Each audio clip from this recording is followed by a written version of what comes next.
Hello everybody, welcome back to the channel. It's Chemical Angel and we're going to be checking out Zayne's newest myth called Sacred Chapters. So yes, obviously as you guys knew, I was going to be pulling for this set. Granted, he definitely made me broke to get him, but it's pretty much for me all worth it because it is Zayne and I love him so much.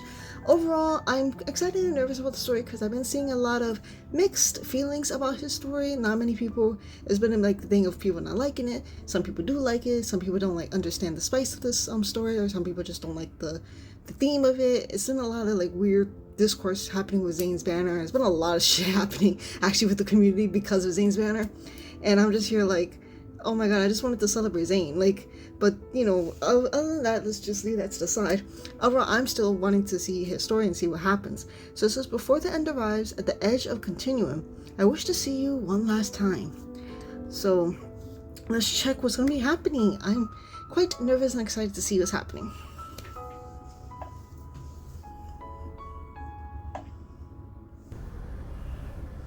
Oh my god, we're already starting off horrible. Cold, mysterious, and desolate, between the skeletal, jagged mountain ridges, 7 colossal gates rise in layers. They reach for the heavens. Here lies a forbidden realm, where even the dead may not tread. At the end of the seemingly frozen time, it welcomes its first visitor. Oh, is that us? Oh! You are a supreme deity, the embodiment of annihilation and divine punishment. You possess unparalleled wisdom. Turn back. Do not set foot in Everlost, where returning is impossible. You mustn't become one of those lamentations who are restless for all eternity. The Creatio stone from the primordial age. It lies in the netherworld, beyond the 7 gates, yes. Okay, so is Zayne looking for something? You already possess supreme power. Why do you still seek the authority of creation? Beyond the 7 gates is a land where neither the sun nor the moon shine. Not even life and death can reach it. Your hands may be capable of bringing about the destruction of countless eons, and your divine gaze may see the end of time. Man, it sounds like Zayne is like the embodiment of destruction in this myth. Yet once you set foot in this realm, your divine authority and radiant glory will turn into flowing sand. That price is insignificant. Okay,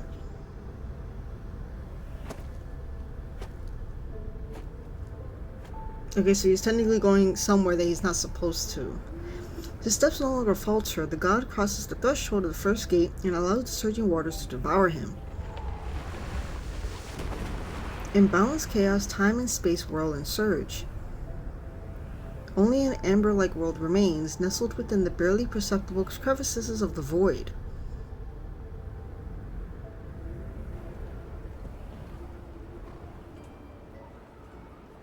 Okay. Nivea Citygate Avenue. O goddess of Niava, she is Niava. the most brilliant aurora beneath the heavens. We shall sing of her divine name that never fades. Brick glazed in dark blue forms magnificent, beautiful city gates. They welcome countless worshippers who are here to pray and make offerings to the goddess. The poet plucks the lyre and sings, accompanied by music, offering flow like an endless stream into a tall, magnificent divine tower. Bricks of mud form her body. Her eyes were created from the purest lapis lazuli glaze. Well, damn. Urtama, Ingar, the beautiful twin rivers are her flowing hair, while the riverbank's glimmering jade adorns her neck. She wields a colossal blade to cleave mountains and strike down the monsters to keep them in check. Yeah, at least everyone loves the goddess here. Humans Which us, emerged I'm assuming from it's us. cramped caves and built houses in the divine tower. They lived under radiant sunshine. Oh! Oh my god. The earth trembles violently as ominous black mist emerges on the horizon, its menacing claws stretch towards Nieva. In the blink of an eye, dark heavy clouds fill the sky, fierce gales whip the river water into turbulent waves. It's from the Vestrian! Run, everyone! The monsters have returned! Chaos erupts at the city gates as people scatter in all directions. They flee to take shelter. Goddess of Niava, please accept our most sincere offerings and grant us undying courage. Please protect our homeland from the invasions. Lead us to new territory. Is it because My bladder. Zayne? Is it because Zayne stepped into Stop here? singing! Run! Stop singing. I'm sorry. A rare light materializes from the top of the divine tower. It transforms into a whoa, this is just speeding through this now. The young man fleeing for his life grabs the poet and his instrument before running to his home. A ray of light materializes from the top of the divine tower. It transforms into a golden arrow that tears through the clouds. Against the direction of the fleeing crowd, it rushes towards the distant horizon with the force of thunder and pierces the churning black mist.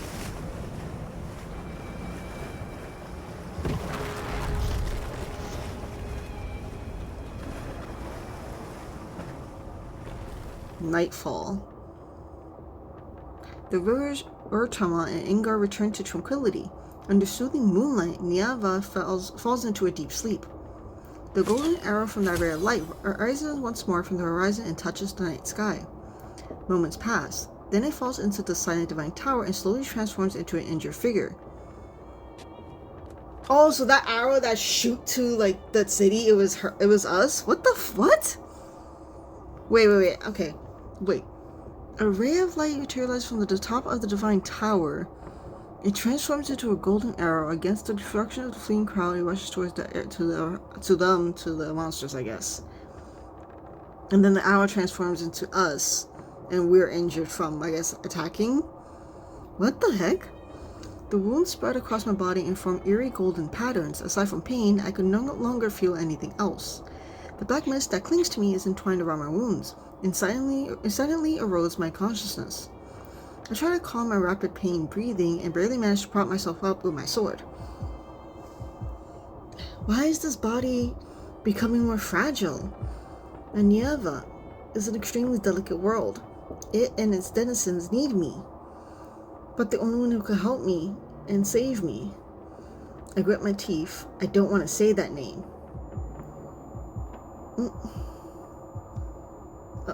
Zayne. The tower is silent. No one responds. A name once familiar is stuck in my throat like a thorn, yet it lasts but a moment before instinct for survival prevails over pride and resentment. Zayne! Brilliant radiance containing swift, insurmountable power ripples outwards. The biting wind... Oh my god, they go so fast. The biting wind cuts my cheek. The pain stings. Okay, we summoned him. I have told you many times, the Vestrayan is not a place for the living. You shall never get the chance to return should you cross the thorny barriers again. You know, my connection to this world runs deep in the blood, and yet, why do you want to destroy it? Dizzy and in pain, I collapse, but he catches me. The resentment and blame in my heart haven't subsided, but a louder voice drowns out everything. I need Zayne. What? Only he can heal my wounds and free me from this terrible suffering. Are we gonna take off his blind thing? You... Even if you want to destroy Nieva, you still belong to me at this moment. Obey me. What? What is happening? What? I need you to heal me now. Forcefully wrapping my arms around his neck, I bite... Whoa, what is happening? I bite Zayne's lips. Give me, I want your power. Between oh my god. us, there is nothing but endless taking. Oh my god, he's already in heat. What is happening here? What the fuck?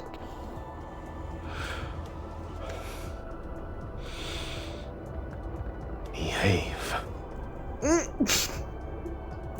Oh my god.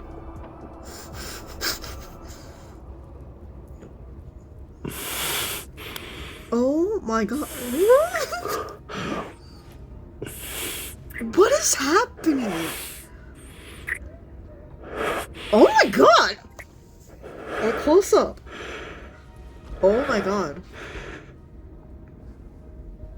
What the f- Your injuries. This is your resistance against me? Oh my god. You gotta take us all the pictures you can. Demand power. Oh my god, she just like... To seek help from the gods, you should let the gods hear your supplications. I am a goddess. Understood. Oh my god. Feel this, and remember what I'm giving you. Oh my...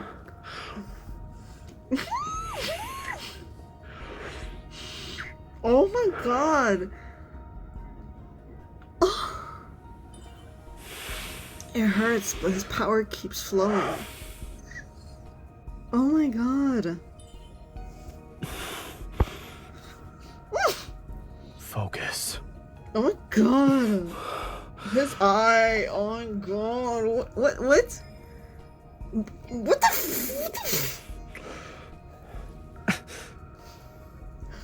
Oh, did we beat? Okay. What the fuck? What the fuck is happening? I'm like, what? So we're just having, sex for us to heal. I guess that's a cool way, but like, what? I'm so lost because they don't even seem like they like each other in this timeline. What is happening? What the hell? Are you healing me, or is this a punishment? Very few can bear the power of annihilation. Let's begin. Oh, what? Okay, we're not gonna leave that, but oh.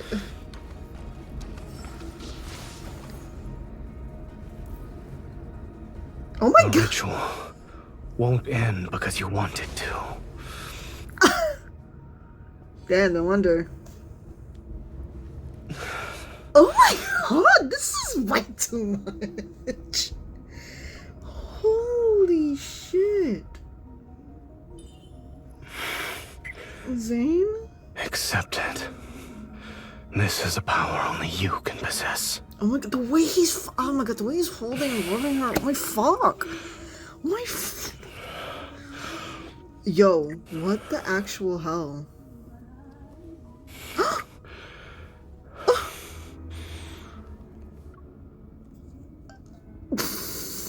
Yo, what? I swear, this is really graphic. Holy shit! Holy! Oh my god! Oh my god. What?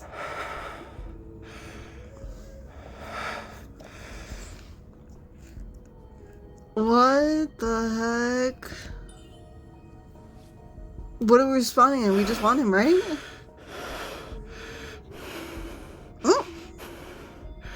I have answered your pleas and your desires, yet I sense an even deeper craving. The way he's touching her hair is crazy. Oh my god. Oh my god. I'm so lost. Okay, so I need to process this first chapter because I'm so lost kinda because it seems like she shot an arrow of herself to help her people, right? She got injured in the process and then decided that the only way to heal herself was to go to Zayne. But it looks like they don't even fully like each other in this. So I'm so lost as to what the fuck just happened because she just said to give me your power to heal me and they just had sex. It was graphic. Holy shit! I feel like I thought the nightly rendezvous was a lot, but like this was extra. Whoa! Like I'm so like, that was a lot, and I want to see it again, kind of. Oh my god. Okay. Oh my god. I just need to know what's like the relationship between them two are in here. The last ray of heavenly light is about to be devoured. In this world where even death has long since vanished, the final judgment is nigh. Only embers burn as if to represent this world's final breath.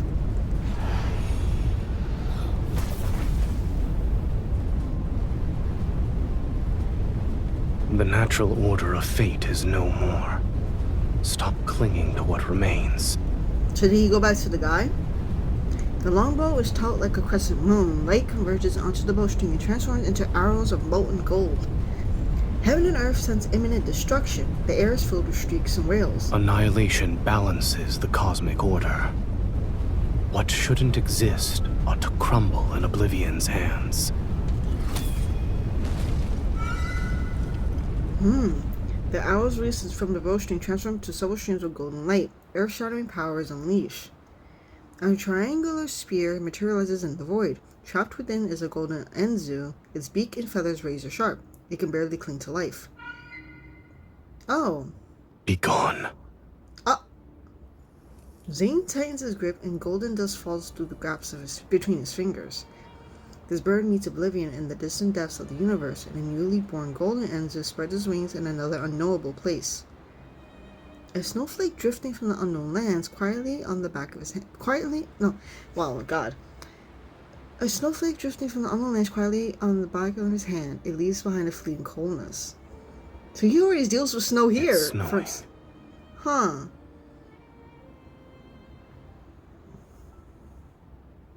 Sunlight filters through magnificent curtains and casts shimmering ripples across the pool. Within the empty hall, only my footsteps break the silence. The cracks in the blade have been repaired as well.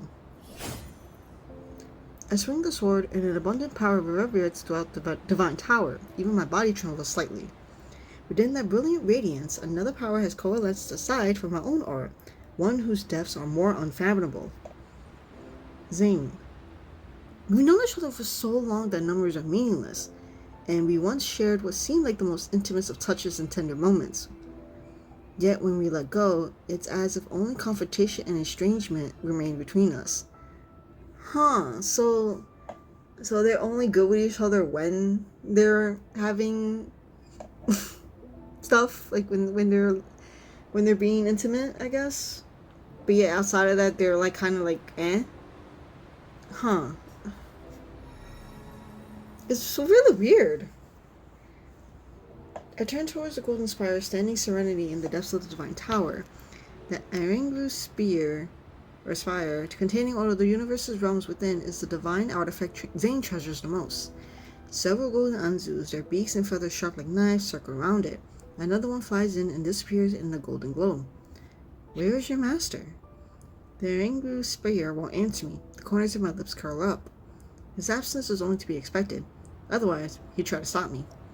It's only natural that I protect Nieva and save my people, and he's determined to lead Nieva towards destruction and annihilation.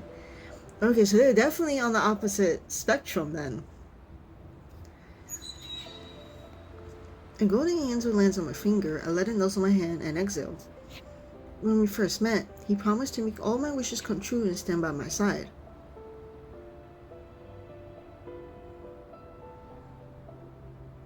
Long before the first grain of sand appeared in the Hiat Desert, before the first raindrop fell into Urtraman's riverbed, my feet had already touched Nieva's chaos and dust. All grew under my gaze and touch, and people learned to survive by following my divine edicts. I guided them to build their homes, and I severed every monster's head for them. They devoted everything they had to worship me and used the most noble word in their heart to address me as Goddess. An omnipotent guardian, perhaps this is what is meant to be the goddess. For a very long time, I do everything within my power to protect every sunrise and moonrise in Nieva, until I met another god. Okay, so Zayne joined in, and then it was like it became a problem then. Oh my god, this is so interesting, that they're like enemies, kinda. Have you thought it over? I jumped out from a boulder. The god, whose name was Zayne, withdrew the Aringu spear. His expression was colder and harder than stone. I have declined your offer more than once. I shall not carve my name upon your destiny stone.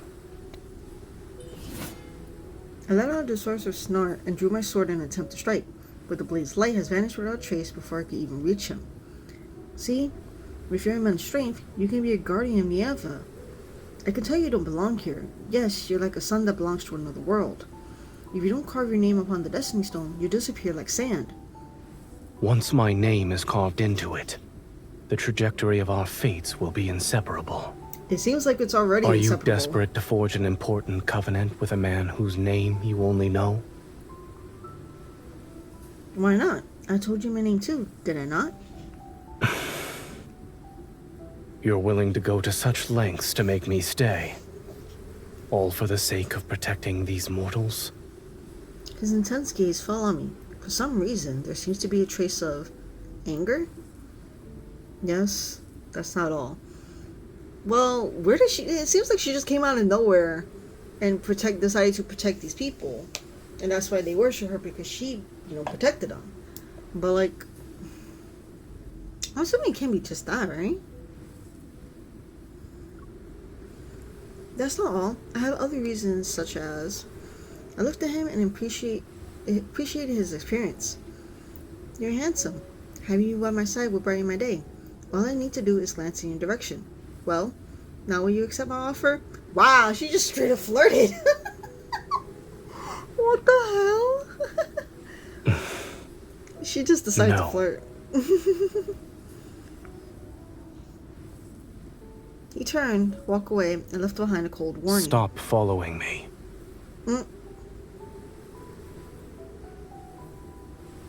Of course, I had no intention of listening to him. In this land, people passively pursue what they desire. All of Nieva belongs to me, and Zayne would be no exception. He's standing in the same realm as I am, after all. But before I could catch up to him, an unexpected battle left my body severely damaged like never before. It was also then that I realized my body would deteriorate because I fought. There would be a day when I perish. And Zayne will actually be the only god who could provide me succor.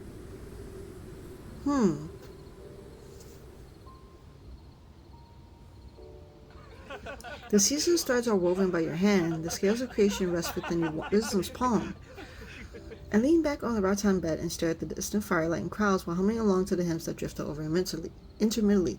So that thing that they did in the first chapter, it seemed like they already been through that before. So it's not like the first time they're just having a consummating healing ritual type shit. It seems like this is like not the first time.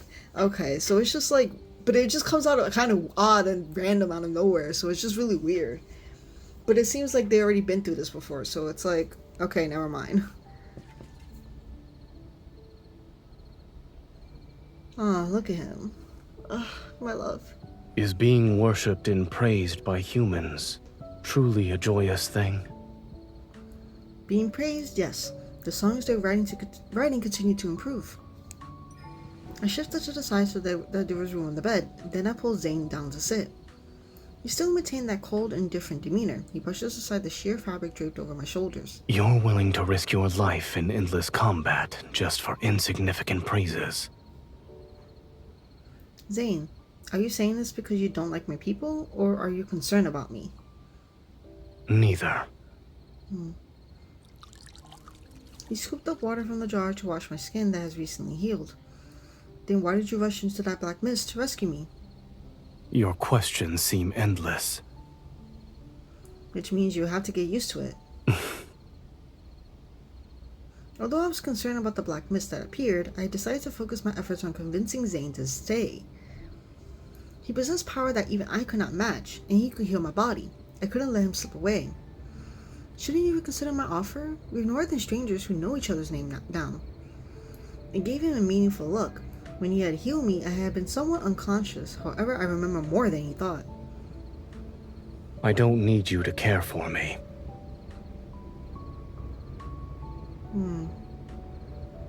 But that's what's gonna happen in the end, though. I grabbed his hand and sat on his lap. According to Nieva's laws, you belong to me. You have no right to refuse. Do I look like someone who follows those so-called laws? I smiled and kissed his eyelid. You can push me away. Wow, they're like You strangely don't know intimate. anything, yet you dare to open your mouth. Although he remained calm, his gaze was reminiscent of a deep pool where dark torrents surged beneath the surface to warn me. Let's assume the final outcome of us being together is eternal separation, or even obliteration. Would you still accept it? You and I haven't even experienced the beginning. Why are you already thinking about our ending? Being afraid of a future that has yet to occur is a waste of time and betrays our true feelings. Then enlighten me. I'll lend an ear to your desires. Yeah, I love the gold, like, highlights in his hair. It looks so fucking beautiful. Give me your fate. Give me your name and your fate. I recall the vows people typically said when proposing and hastily picked one. Oh my god!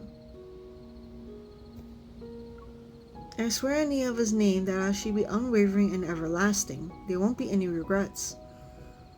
Your vow was rather ordinary. But that slight smile, you loved it, didn't you? Oh my god! He finally took my hand and slowly spread his fingers until they were intertwined with mine. If I agree, then I want you to stay by my side forever. Starting from this moment. Oh my god, this is literally like this. He said this line in a different card. I swear.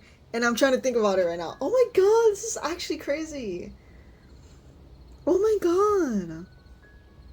Starting from this moment, I shall forever remain by your side. Within the brilliant golden glow, my god responded to me. Our names will be carved together. Aww. From now on, I shall ensure your every wish comes true.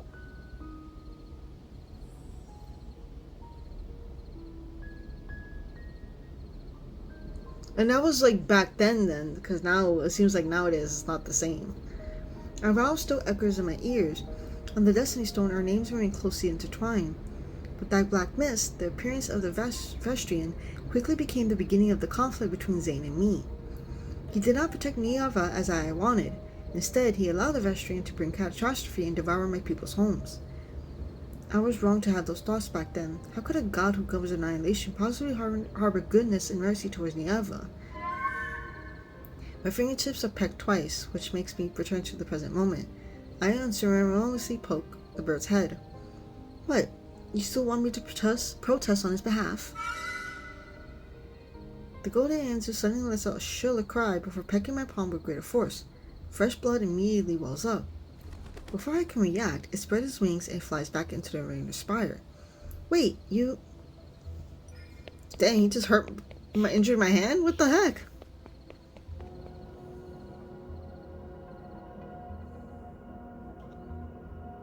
In this empty ethereal space, golden light flows like a river. It constantly shifts into intricate patterns. I'm inside the angry spire? That golden Yenzu. My instincts make me immediately chase after it, yet when I finally see it... Whoa! I watch as it plummets into the void and fierce flames erupt where it falls. The bird is reduced to ash and smoke. Oh. A sudden sharp pain shoots through my heart and I clutch my chest. Something strange appears on my palm. I open my hand to see the bloody marks left by the golden Yenzu's beak. They dry and solidify into a crack across my palm. Our body is like legit breaking. What the What? Okay. Their relationship is odd. I'm so like... Okay. So we had a flashback where they kind of just first met.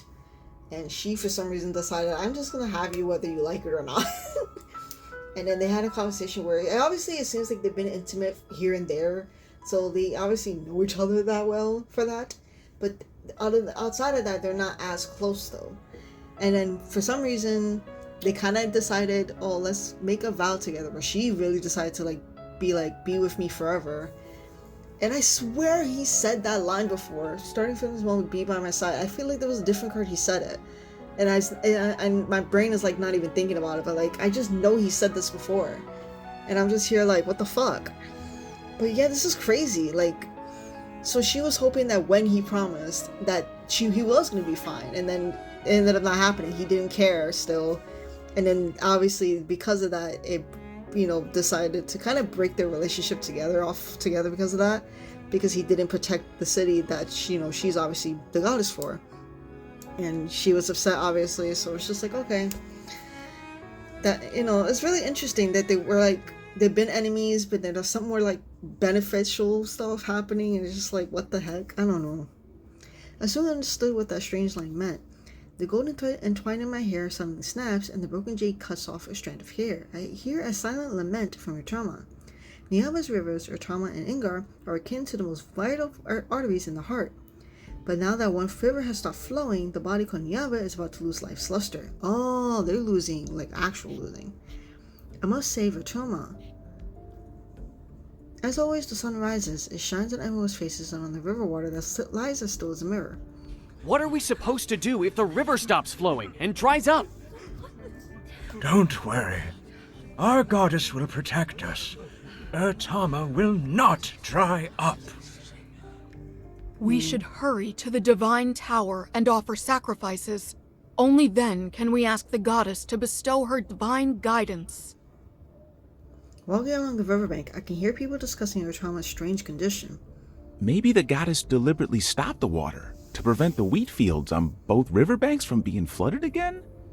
They're thinking of theories as to why this is happening to them. Indeed. If this is planned by the goddess, then we should follow suit.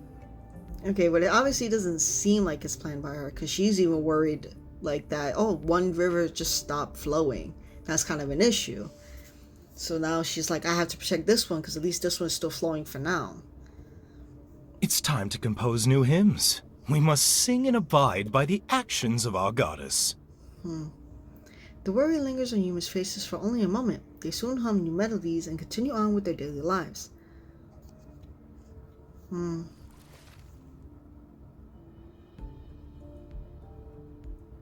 Ashore the ripples spread across the surface, but they vanish in a blink of an eye. They're disappearing too swiftly. This matter isn't simply a problem with the river's flow. Something is messing with Urtama. Zayne throws several small stones. The ripples are fainter and disappear faster. How strange. The river water is stagnant. Is this truly the goddess's will? And who is this fine lady? Like, damn. It isn't. At least, I believe it isn't. Okay, Samra is the current ruler of Niava and the only person I associate with. However, I only tell her that I'm the goddess messenger. I always disguise myself as an ordinary person when I meet with her. Okay. The goddess should already be aware of Urtama's condition. She won't let disaster strike. Of course. Everyone in Niava believes our goddess shall give her blessings and protect us from evil. Even the most unruly waters will inevitably yield and obey her. The beautiful ruler respectfully bows. She intends to make me convey her reverence to the goddess. The mischievous mirth I know so well appears in her eyes. I wonder, how is our goddess? Have our offerings of gold and jade brought a smile to her face? She is well. Why do you ask? You've told me before that she is deeply troubled because of a man. Wow, Zayne, I think Zayne really ruined her life, kind of. What the fuck? This is so interesting that she's like kind of ruining kind of stuff because of her relationship with Zayne. Back then, it was because I wanted to break into the Vastrian. Zayne and I didn't speak for a long time. It just so happened that Samaria was leading a group of worshippers at the Divine Tower. I couldn't help but share a few things. I didn't expect her just to remember. It wouldn't be appropriate for me to inquire about such matters. I tried to gloss over it, but displeasure and helplessness surfaced in my heart once more. After treating my injuries, Zayne vanished without a trace again, and at some point he also took the angry spire from the Divine Tower. He certainly returned to the Divine Tower, yet he won't even see me. How infuriating. But I'll admit, I have never really truly understood him. In addition, I even know less about what he wants to do. That man must be exceptionally outstanding to win the goddess's favor. Right? Beautiful roses always have sharp thorns, but everything under the heavens belongs to our goddess.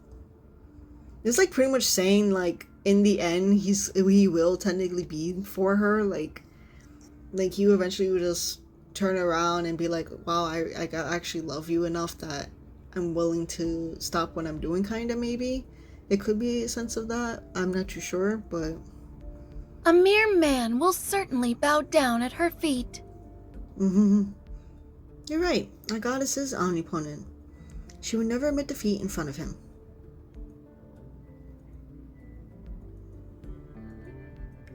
After Samuel leaves, I ensure no one is around. Then I cup a handful of river water and blow on it. The river in my palm floats into the air strand by strand. They unfurl into a flying carpet that's as soft as crystal and crystalline as a cloud. Take me to the upper reaches of Tama.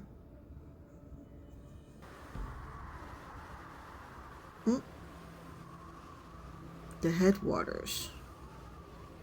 Mist spread as the night deepens, and a subtle presence in the wind becomes increasingly pronounced. The closer I get to the source of Artama, the more certain my suspicions become. This is Zayne's power. This presence. It's the same as what I've been exposed to before. It's Zayne's power. Is he stopping the river from flowing? Several strands of complex emotions are a snare in my heart, and the flying carpet woven from water seems to sense my restlessness. It speeds up. They were really in battle with Zayne. This is interesting. Suddenly, the river's surface, shrouded in mist, is slashed by golden blades as several golden answers soar. Golden answers. Zayne is here. They fly without delay, as if something urgent is driving them forward. Seeing that I had caught up, the golden Anzus cry out as they change direction. They quickly head towards the water's surface. As I pass through an invisible barrier, violent winds materialize around me. They stir the water to create towering waves. At the end of the river's source, a monster covered entirely in crystals is entrenched. Strange chaotic streams of light swirl around its body. Its monolith physique is blocking the water's flow. No wonder the river is stagnant. It's hideous, and like the ones I see in the Vastrian. What is he doing? The god who is pursuing it wheels his boat as he floats in the air. The mist is stirred and it swirls around his body. Under dim moonlight, Zayne's expression is cold and ruthless. His golden arrows are aimed at the injured rolling monster sticking in the water. This is where you shall perish. Struggling is a futile endeavor.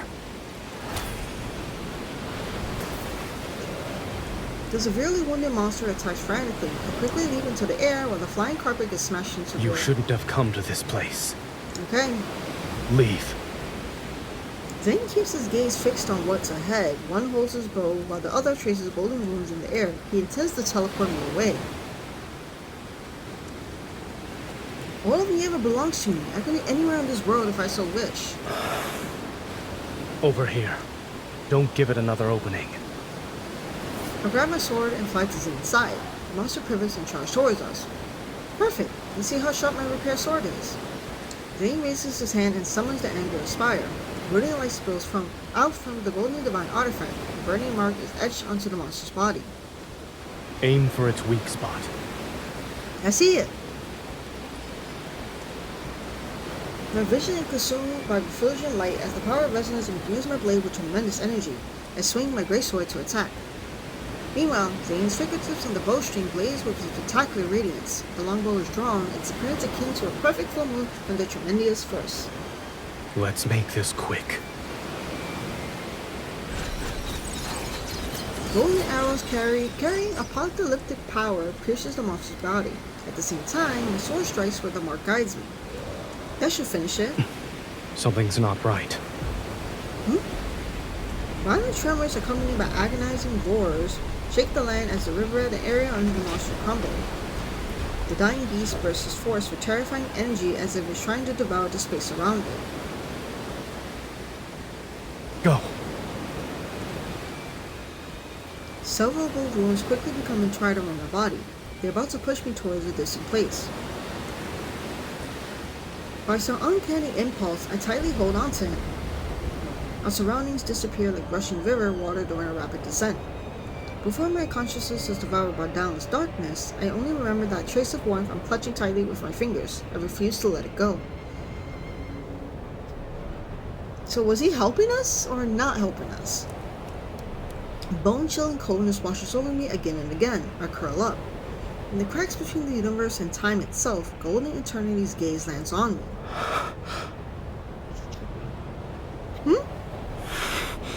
Is that him? Who? Is that my name?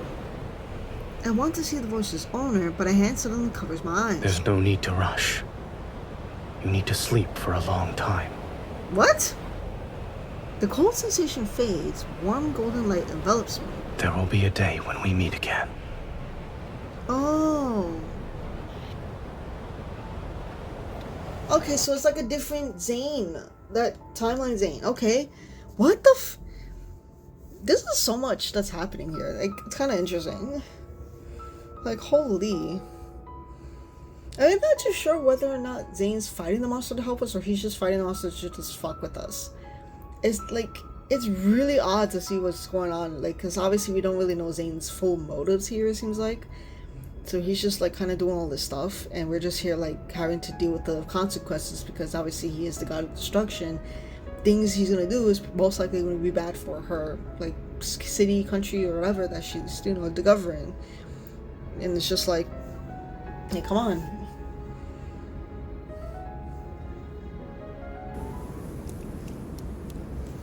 Warm liquid is splashed onto my face. There's a moist sensation, and the metallic scent of blood fills my nostrils. I open my eyes. Oh my god! Oh my god! Oh my god! Look. If you had woken up any later, you would have been swallowed by the sea of sand. Seemingly alive, waves of white sand slowly rise and fall. They surge towards us again and again. Looking at the arm around my waist, I lift my head. Zayne is sitting against a black stone about half a person's height. He's holding me in his embrace to an extent. A golden barrier envelops us to keep the endless waves at bay. Where are we? Inside the monster's stomach? Worse, I'm afraid. This place is inside its protocore. Oh, because he had crystals on it. So it's going back to all the stuff that they deal with now. Oh my god, what? What's a protocore? You can think of it as its heart. Oh, so Zayne knows what it is, but we don't. What? In this timeline? What the fuck? If this heart devours us and absorbs enough power, that monster will resurrect itself. We can't let it do as it pleases. We must get out of here as soon as... A sticking sensation on my palm makes me freeze. I look at the wounds covering Zayne's body. A moment passes before I intuitively reach out. You gotta It's help blood. him. You're not mistaken. Are you actually injured? Is that an illusion created by the protocore? My injuries aren't serious. But his blood continues to fall, and the golden barrier starts to waver. Zayne, who has always been invincible and all-powerful, is actually injured. Take off everything you're wearing. Damn. Well, I know what you mean. You want to help him out. Seeing him not move, I use one hand to tear away the remaining clothes on his body, while using my other hand to retrieve the water pouch from my waist. I pour water over his wounds. This is holy water from the tower's pool. Once the bleeding stops, you should feel better. He lowers his gaze and watches me wash away the bloodstains and dirt from his body. He also healed me like this when my body collapsed for the first time. He most likely recalls those distant days. Those times when I at least embraced him with a smile. I was gentler than you in your current strength. You have more words that would incur my wrath? I don't know what I could say that wouldn't make you angry. I let out a soft hum and grab his hand. Give him power. Why are you helping me? When you were fighting that monster, you set up a barrier to defend the village by the riverbank, correct? The river's water stagnation isn't related to you. You helped Miava, so I will help you. I release his hand and notice something unusual. I give him a large amount of power to heal his injuries, yet my body doesn't feel any discomfort. On the contrary, it's Zayne, who, despite possessing power far greater than mine, was actually injured to this extent. Was the monster truly formidable, or is this cursed place affecting Zayne? Many doubts gathered in my mind. I decided to ask Zayne about it. Where did the monster appear? The monster's origins? This place is peculiar. Why did that monster appear? How did you discover it? As you can see, I happened to spot it while passing by. Nothing more, nothing less. I refuse to believe that you just passed by a childless source on a whim. Then let's say I went there to clear my mind. You're a god with a heart of stone. You need time to clear your mind? Anger, sadness, fear, dejection. I can perceive the same emotions as you. I can't tell. Don't you think this place is very peculiar? Our body, which constantly needs to be healed, is unharmed, but here you are, covered in wounds. I suppose this place likes you more, so it wants to devour you more. That depends on whether or not it has the ability to do so. Speaking of which, I fought near the restaurant many times before, but this is the first time I've seen a monster covered entirely in crystals like that. Do you know of its origins? I'm sorry to disappoint you, but this is also the first time I've seen it in Niava. Okay, so this is the first time you've seen it here, but you obviously know of these. So, we need info. Like, Zayne turns towards the churning waves of sand, yet he seems to be looking at somewhere further away. I follow his gaze, but there's only an endless expanse of white. Hopefully, it'll be the last time, too. Zayne traces on a rune in the air, and the barrier immediately becomes wider and more expansive. It envelops a larger part of the desert. I need to recover my strength. Don't leave until then. Do you know how to leave this place? I don't, so we might as well destroy it. How is that difficult? We don't need to wait for you to recover your strength. I grab my sword's hilt and a gentle power flows through my body. This unprecedented condition gives me more confidence. Leave it to me. Wait.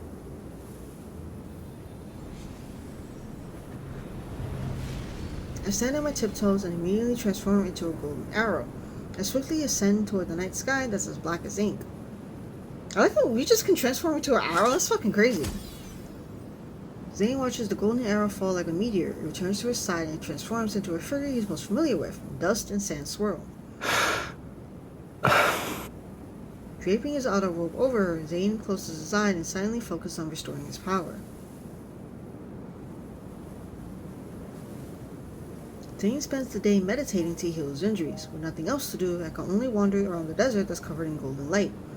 Within this strange space, there is no distinction between day and night, and the color of the sky isn't clear. There is only a faint strip of white behind the distant clouds. It could be an outline of a spear's top or a broken crescent moon. Okay. I build a bonfire. While I'm listlessly piling up sand, Zayne quietly sits down beside me. The Divine Tower? Correct. And it looks like your injuries have healed to some extent. Zayne opens his palm, and the angry spire manifests above it. Aside from the light being somewhat dim, there are no other abnormalities. Here, drink some water. He looks at the water pouch I'm holding, but doesn't move. My hands hurt. Haven't you recovered? Do you typically argue with the injured? He's like, can you, feed me, or, give me give me the sip, please? I don't know what it is.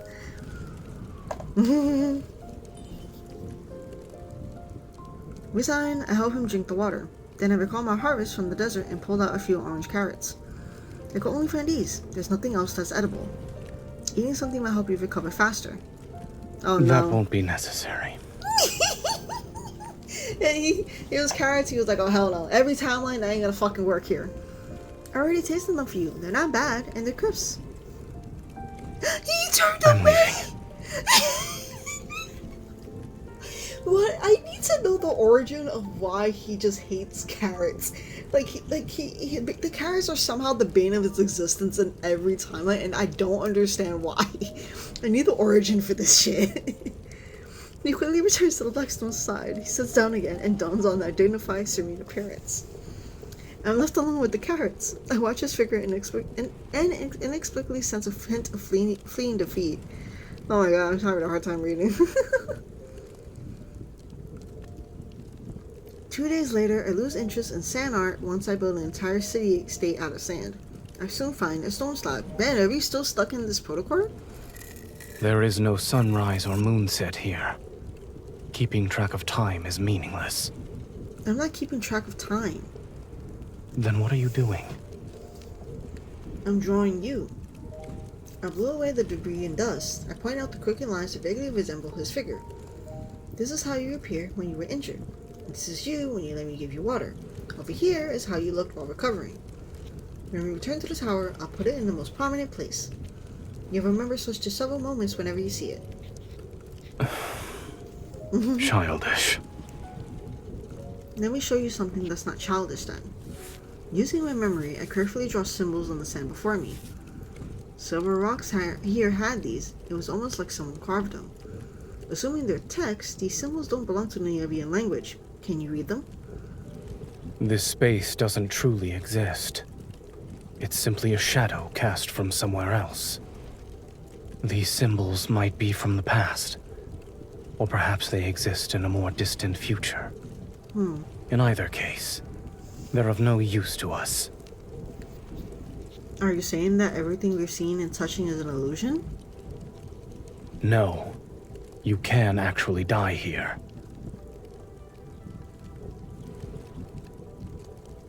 But the portal core is still an illusion, but yeah, like he's right, you could still die, but the point is everything around is still somewhat of an illusion still. A few days later, it starts to rain in the desert. I don't like the rain. It represents rust, shapeless mud, and sometimes overflowing rivers, but the rain here is beautiful. Oh, why does it look so good here? Countless fluorescent blue raindrops fall like stardust from distant realms. They cascade into golden halos, and the splashes leave shimmering glimmers. If what you said is true, then do these droplets also come from the past, or the future perchance? Neither. They are time itself. I don't understand. Here is his hand, and the angular spire gleams with golden light, more brilliant and dazzling than ever before. In other words, Zayne has fully recovered. We'll leave once the rain stops. Alright. How strange. I don't feel the joy I expected. There's only a subtle melancholy. Oh, I think she liked the fact that they were spending all this time together. When we return to Miava, will we go back to being how we were before? What do you mean? We'll only appear to be cordial when the reality is that we're emotionally distant, like strangers. Do you want us to be like that? The relationship is so interesting in this story. I shake my head. I know you have things you need to do. There are secrets you can't discuss with me. But I've also speculated countless times. I thought maybe you never truly intended for Nieva to be destroyed. After all, there are many things you wouldn't need to intervene in. What is the answer you desire? I hope I'm right. Maybe I was wrong. I hope I'm right because I don't want to hate you. I certainly don't want to despise you. Otherwise, it'll make me, the one who's insisting on choosing you so long ago, look like a hooligan. It's like she's courting him here. It's just so interesting. Then allow me to prove to you that the choices you've made have always been correct. The rain's gentle pitter-patter has ceased before I realized it. The clouds have thinned and that white glimmer has become a little more clear. Zayne withdraws the golden barrier, perhaps sensing its impending destruction. The desert falls into unusual silence. Go back. Niava is waiting for you. Once the last words leave his mouth, a tiny cold droplet suddenly falls into his palm. I just think about lip, like thinking, what's that? It's snow. What's snow? I've never seen it before. Your Niava doesn't have snow. After the first one falls, a multitude of those cold white flowers like specks drift down. My attention shifts to this curious phenomenon as I catch the cold descenders and note their appearance. All of them look different. Every snowflake is unique. It's similar to how every person in this world is different. The snowfall grows heavy and shows no sign of stopping. It mixes with the white sand and doesn't melt. I crouch down and scoop up a handful. Pure sand and snow, they're indistinguishable from each other. Once they fall, they're fated to melt. Everything in existence cannot escape decay and annihilation. He holds my palm and the cold wind immediately blows away the sand and snow from my hand. But destruction is the only force that can bring about new life, yes? I catch a falling icy droplet again. Like Niava's denizens, the weeping that accompanies deaths resounds as a new life cries for the first time. It's time to go. The angry spire rises from his hand, its massive body settling onto the snow-white sand and manifesting a brilliant golden magic circle. They resonate with him a lot in this. As soon as I reach out, Zayne tightly grasps my hand. The warmth he transfers dispels the cold from my fingertips. When I step into the Agni-Spire magic circle with him, I look back at the heavy snow that's gradually covering everything behind us. This snow is unworthy of your affection. Oh! The violent tremors and blinding white light makes it seem as if the world is collapsing. Then, I'm pulled into an embrace that's as cold as snow. So Zayne was already having, like, ice, snow and ice is already appearing for Zayne here? Like, damn, it's like an everlasting presence with him. That's why he has his ice evil as ice, like, bro, like, that's kind of interesting that it seems to be, like, connecting to his evil power being ice. Like I said, I really find this relationship so interesting, how the fact, like, they're so emotionally distant and don't know how to kind of be together properly outside of their intimate moments that they have had in the past. And obviously there are certain things that are happening that is kind of giving them issues, so they kind of just haven't really made it work. And that's why he's been doing his own thing, she's doing her own thing. It's just like, but now it seems like she's trying to get him back, kind of, to be with her again. And she's kind of like, no, we're not doing this shit again, but he still has, like, care for her. Like, the relationship, and the fact that she's even admitting, like, I would like for you to come back with me. I don't want to be alone. I want you with me and back in Niava. But, you know, obviously, you know, at the time, she was, like, forcing him to do so.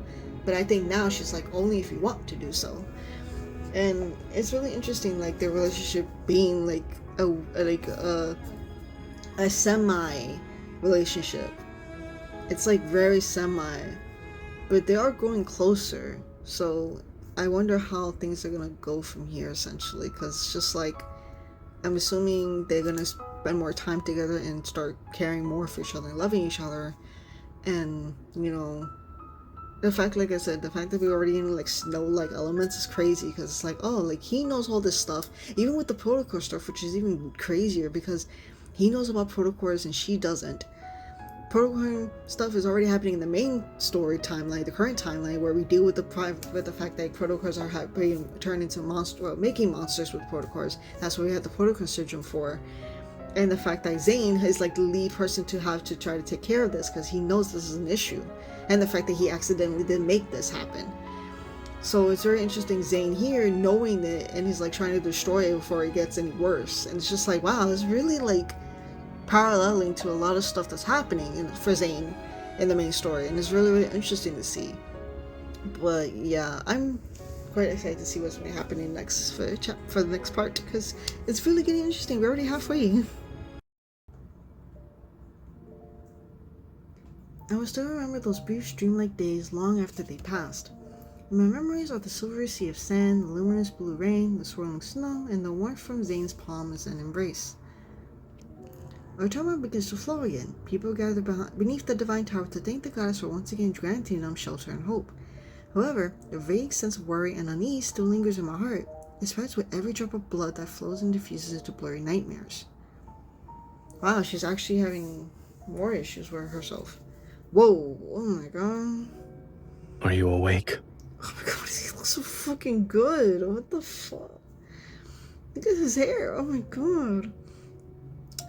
A ray of morning light shines into the divine tower. It draws a sharp line of light and shadow across the smooth tiles. Groggy, I sit up on bed and watch Zayne dress himself. In an unhurried manner, he puts on his accessories.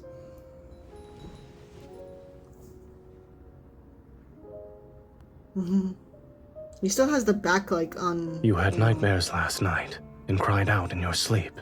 Aww. Is that so? I don't remember anything. I suppose I did have a dream. It's most likely a terrible one, which is why my subconscious doesn't want to remember it. What did I say? I only heard you cry out, Niava. Then... you gave me a good wallop. You're lying. I slept well, and I don't have any habit of hitting people in my dreams. You can check for yourself. Skeptical, I look at his neck.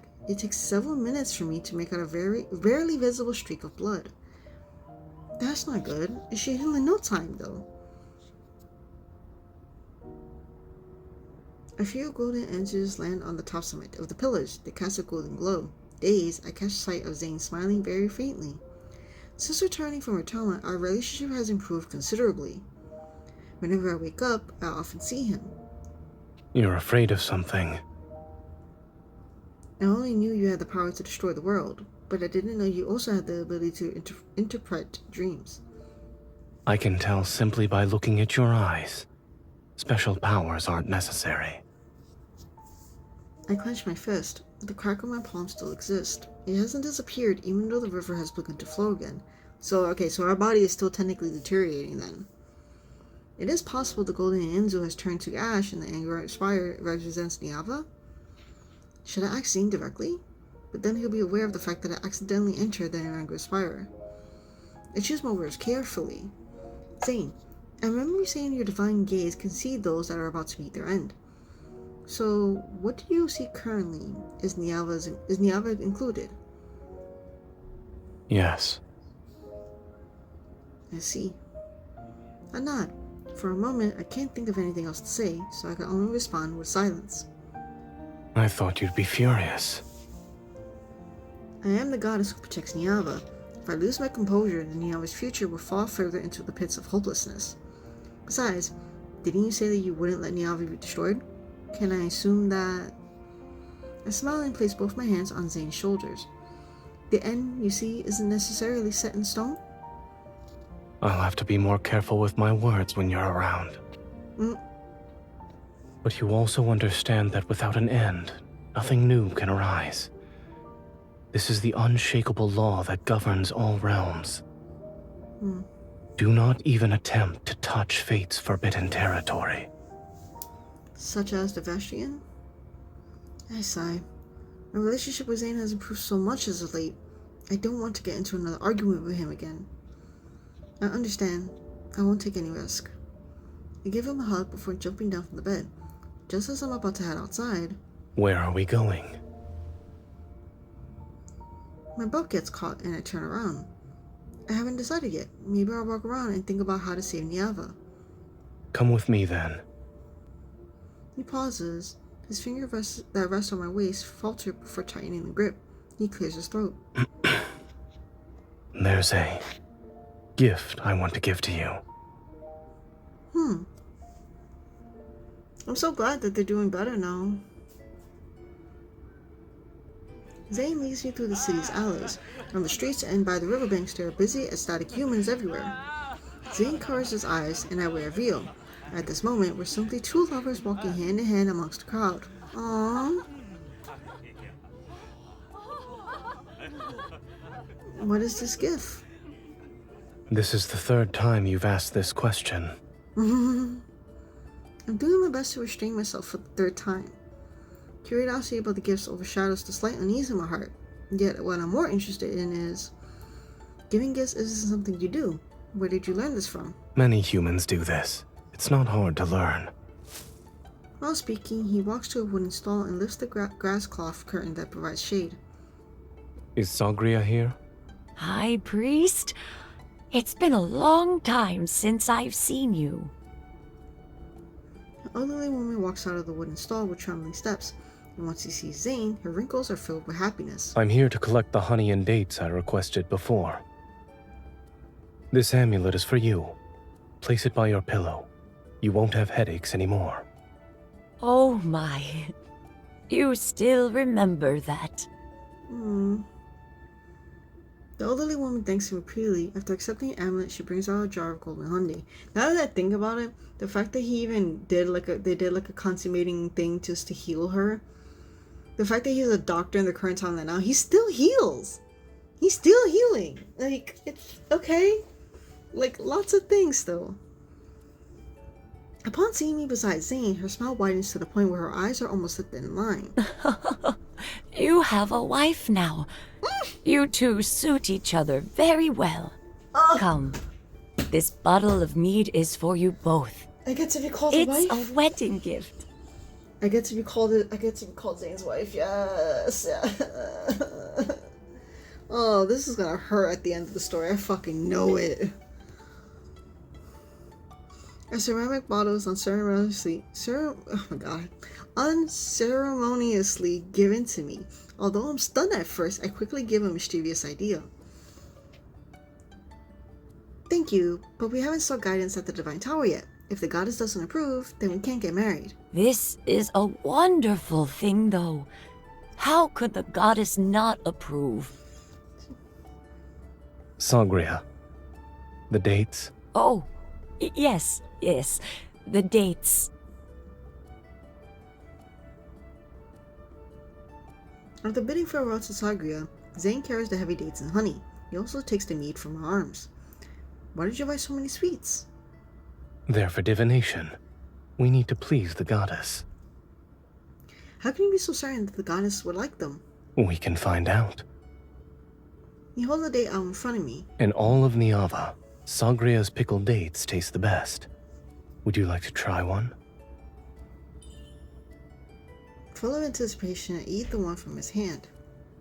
Oh, okay, my bad. It's sweet enough to slay a goddess. This is so cute. They're kind of having like their own date together right now. Near the riverbank, Zayne knocks on the door of a mud house. An honest man greets us. High Priest, the wild herbs you asked me to pick are here. Will this suffice? That's enough. Thank you. As Zayne examines the basket of unknown plants, I talk to the man named Zabir. What are these herbs used for? I'm as clueless as you are. He suddenly appeared one day in the wheat field behind my house. I was gonna cut them down and throw them away, but the High Priest passed by, saw them, and asked me to sell them to him instead. He also paid me to set aside a small plot of land. I was told to let the wild herbs grow there. Now he visits regularly to buy them. Wow. If Zayne treats them as important, then could the herbs have special properties? I take a small piece and taste it. It's bitter with an unremarkable texture, and unlike the plants humans might forage. Zayne turns towards me. The herb is poisonous. Spit it out. Are you sure? My response is accompanied by my gaze. I'm the goddess after all. How could a tiny plant possibly poison me? But Zayne immediately reaches out and grasps my jaw. Will you do it yourself? Or do you need me to provide assistance? I'll do it myself. With the Zayne's intimidating gaze, I could only spit out the herb and swallow almost a pot worth of water to detoxify. We could have had him, never mind. We continue walking downstream along the riverbank. The clamorous voices fade to an extent, and smoke drifts from the tranquil villages. After Zayne exchanges a few words with a shepherd, we gain a Iwu as a companion. What? Honey, dates, Iwu, and this basket of wild herbs. None of them look like Zayne's gift. Resting in the shade, I use a bundle of fresh grass to distract the Iwu and prevent it from eating the basket of poisonous herbs.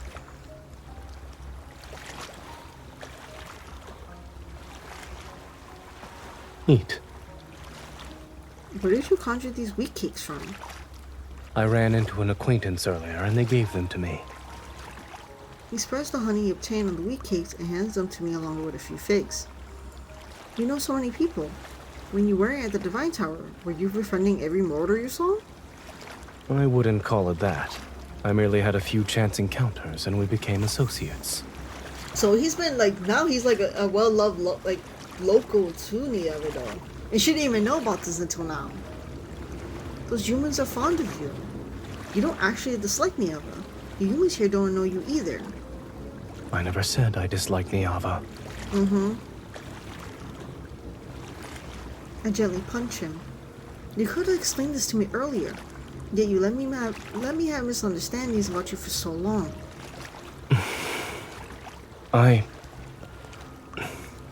Yes, it's my fault. Unable to tell if I'm more annoyed or amused, I poke the corner of his mouth. Remember, your mouth isn't just for eating and drinking, it's also for exfoliating. And for using it for other things on my body that I would love for you to do again. But,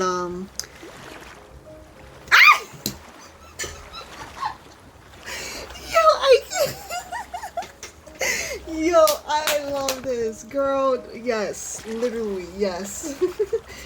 And kissing me. Oh my god, I love this. I understand. I love her being so flirty with Zayne here. This is so great.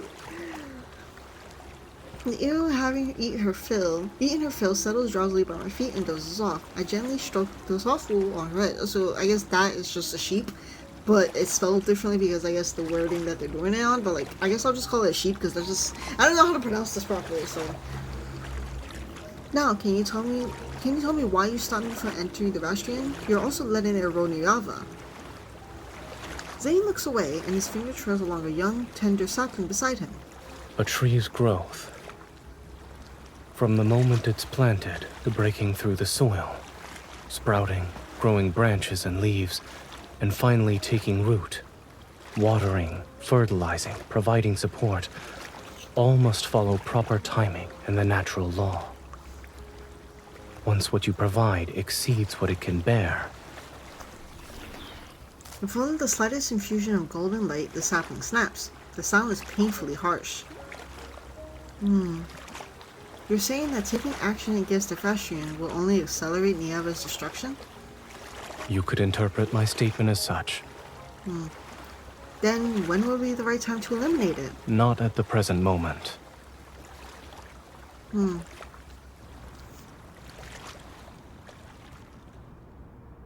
After passing through another wheat field, Zayne finally brings me to our destination, a home that belongs to farmers. After unloading the items that the sheep has been carrying, a weathered woman welcomes us into the house. High Priest. How has Nagan been these past few days? I followed your instructions. I carried him to the river each day to wash him and fumigated his room with torches. He's been awake for longer periods, but the evil presence on his chest still hasn't disappeared. Let me examine him first. Wow. She is an envoy from the Divine Tower. She shall bestow the goddess's blessing upon your child. I feel a gentle push on my back. Realizing what's expected of me, I nod respectfully to the woman. She wipes away her tears and bows to me in return. May the grace of the goddess descend upon this place. Come with me.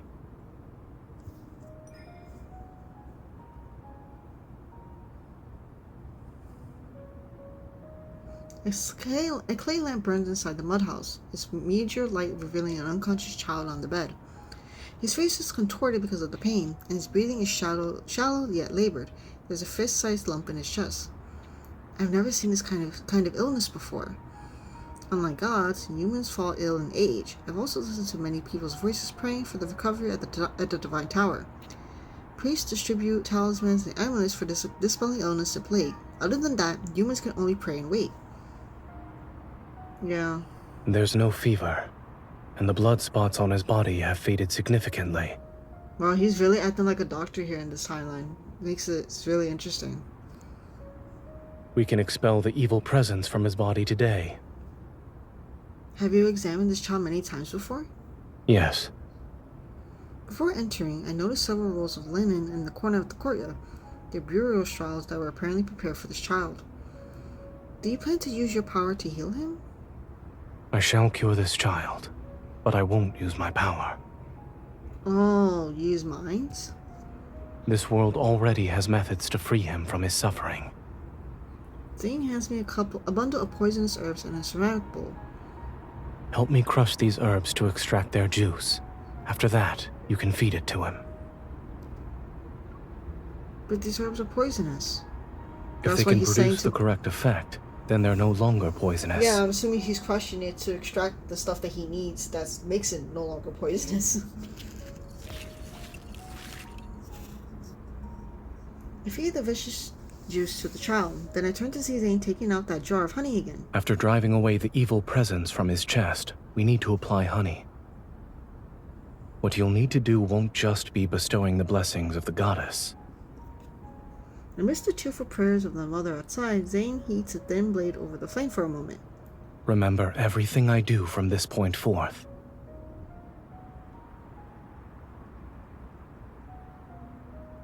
This is really interesting that I guess he's taking her into like a daily life of what he's been doing as the gift. I don't know if there's still more to the gift to it, but like it's just really interesting that he like took her to into what he's been doing in Miava, and seeing like she never knew that all of the people knew him, that all of the people actually liked him. Like she said, like there was a misunderstanding of like her thinking this whole time that he didn't like the city, to find out that he obviously I knew, we already knew he never did technically say it, but I guess it was just implying that it seemed like he did. But like that's where she was like, you let me misunderstand you this whole time about you not liking Miava, and you could have told me this whole time that you liked it. But now for her, seeing that everybody does like him and he kind of technically helps the city, she's like, wow, like I didn't know any of this stuff before. And the fact that he's already acting like a doctor here is crazy. Like, he's already showing so many similarities. Like, there is no moon tonight, and the stars scattered across the night sky are like glimmers of light on a dark river surface. I sit by the riverside to recall the events that unfolded in the room. The toxins in the juice can temporarily numb his senses, so he won't be in too much pain. After removing the tumor and surrounding necrotic tissue, mix fine salt and honey. Apply the... Then use apply the polyjuice here. This will help the wound heal. sheep's milk to detoxify him and nourish his body. Zayne's voice was calm and quiet, his movements composed. With his care, the child's pain expression gradually disappeared. He will survive.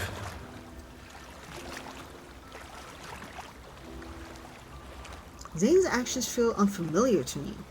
In the depths of my heart, there's always been a faint tremor, as if something is about to break through the soil and emerge from the earth. Clean his body every other day, but don't touch the wound. You can feed him more sheep's milk. Zayne gives the sheep to the grateful woman before walking towards me.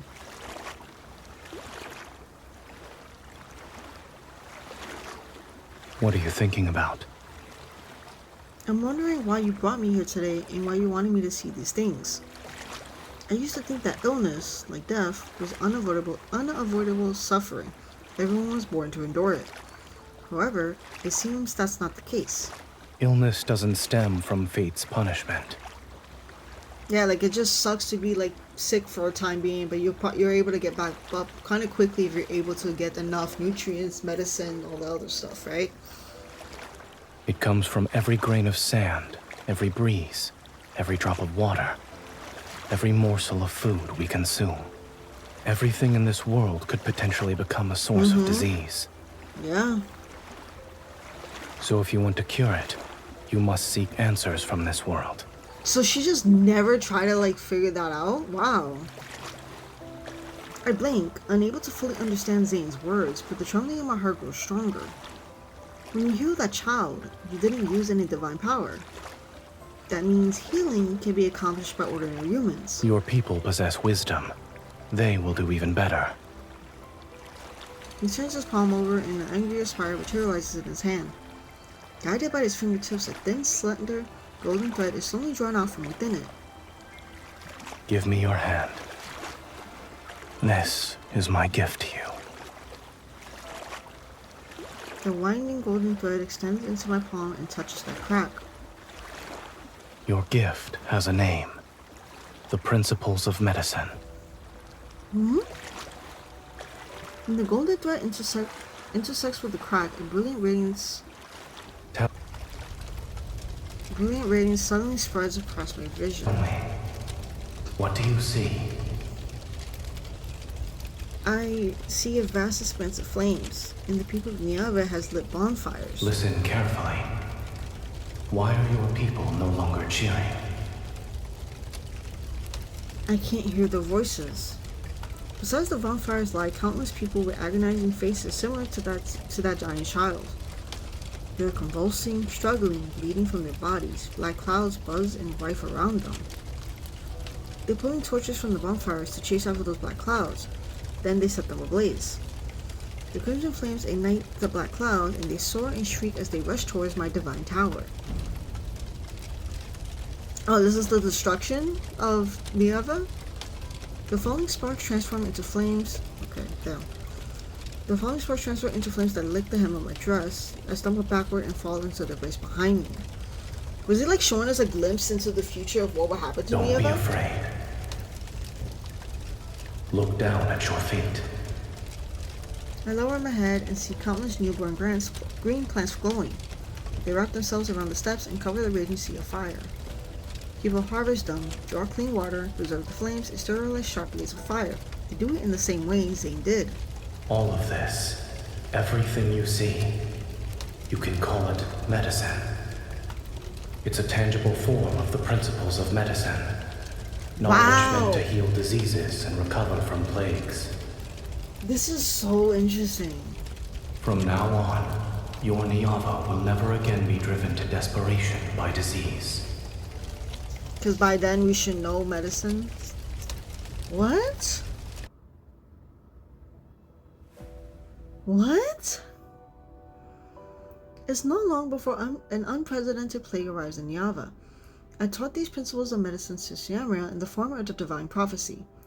Soon, the suffering people lit fires, killed insect and flies, gathered unfamiliar plants they have never before recognized, and consumed their extracts. They begin to ask how the blood in their bodies flow, why their hearts are able to beat, and how their bones support them. The looming shadow of disease gradually fades from Niava. Zayne just cured like a whole ass fucking... What the He went from the god of annihilation to the god of healing? What the fuck is this shit? Like... And the fact that they don't even know what the heck he's even doing. And he just showed the future of what they could do. Like, what the hell? Him knowing the future? Like, foresee... Bro, there is no way that... No, there is so much to Zayne that this is actually killing me. Like, everything is connecting like fucking webs for Zayne. And I'm just here like, what the hell? After that, Zayne gave me more gifts. Iron casting, metallurgy, water management, land reclamation, calendars, mathematics. Each gift ultimately made life more vibrant through people's wisdom. The city-state grew stronger, and my Niava achieved a glorious prosperity that filled me with joy. The crack on my palm has also faded considerably. Zayne did all that to help her. What? In the plaza before the divine tower, a massive statue of the goddess stands completed. The crowd burst into enthusiastic cheers and cries for admiration. We crafted her body from precious lapis lazuli and traced her features in gold. Please convey our most devout love to the goddess of Niava.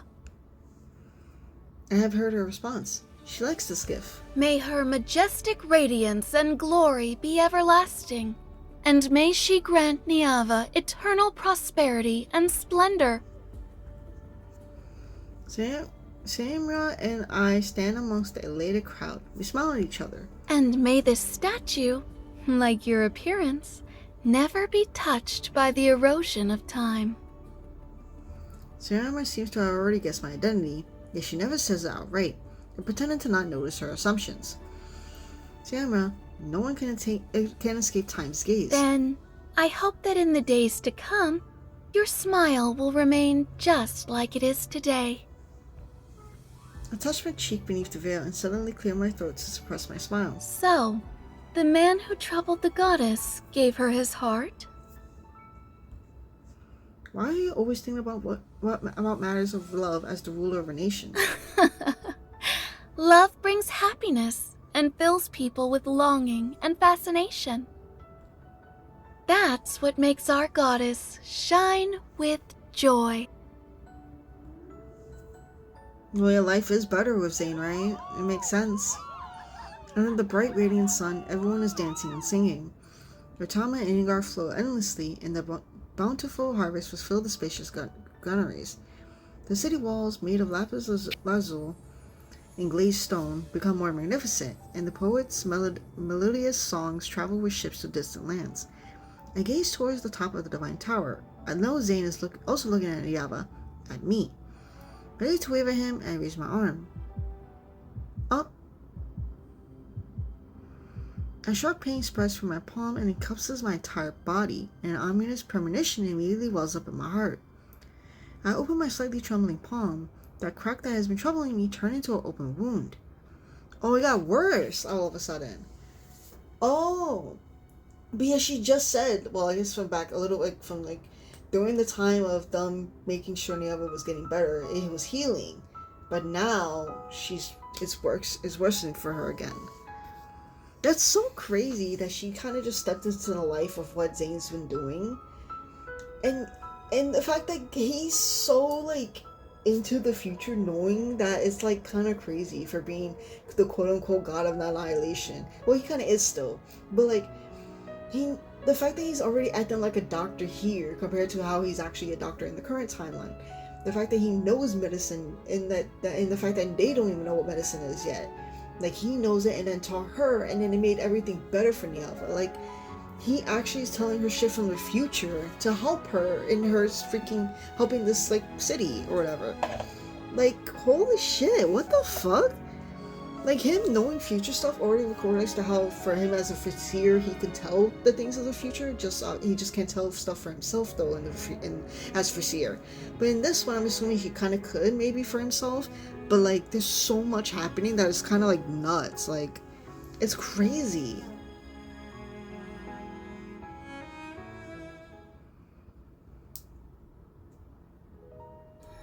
While cheers surge like a tide in the plaza, the angrier spire, deep within the divine tower, emanates several streaks of light.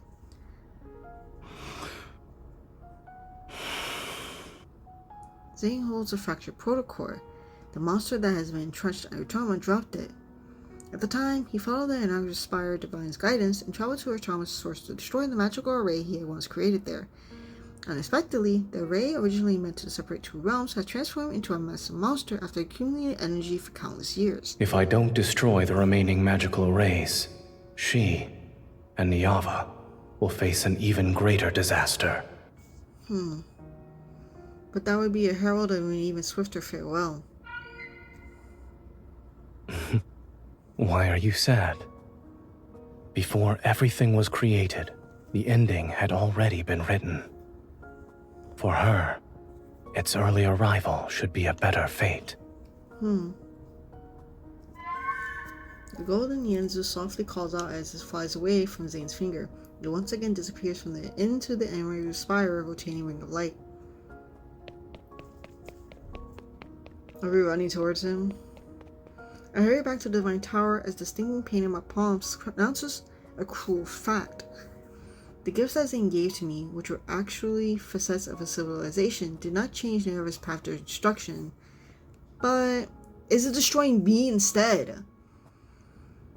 Didn't you say that you wouldn't let Niava be destroyed? Can I assume that the end you see isn't necessarily set in stone? I'll have to be more careful with my words when you're around.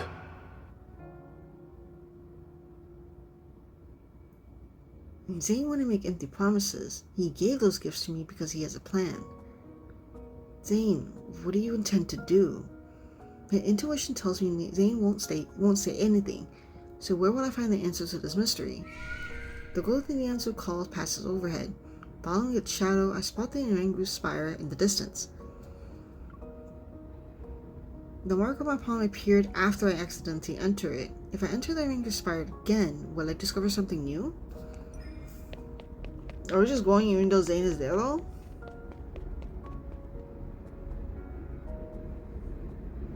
I failed to enter the Irangu spire. An invisible barrier blocks my path, and the runes that appeared on it bear the same pattern as Zayne's golden ornament. Perhaps I need to attain the key that opens it from Zayne.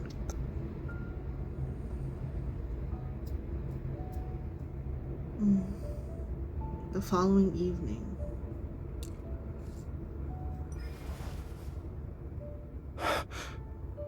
What are you doing?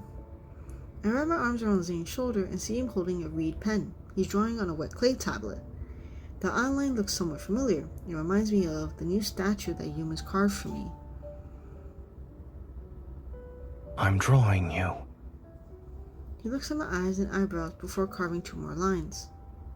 The statue is grand and beautiful, but the face is too rigid. It's lacking a certain charm. His gaze flows between my face and the clay tablet. Now I can say it's 70 to 80% accurate. But why are you making a mini statue of me? It does look like me. You're unskilled. Oh.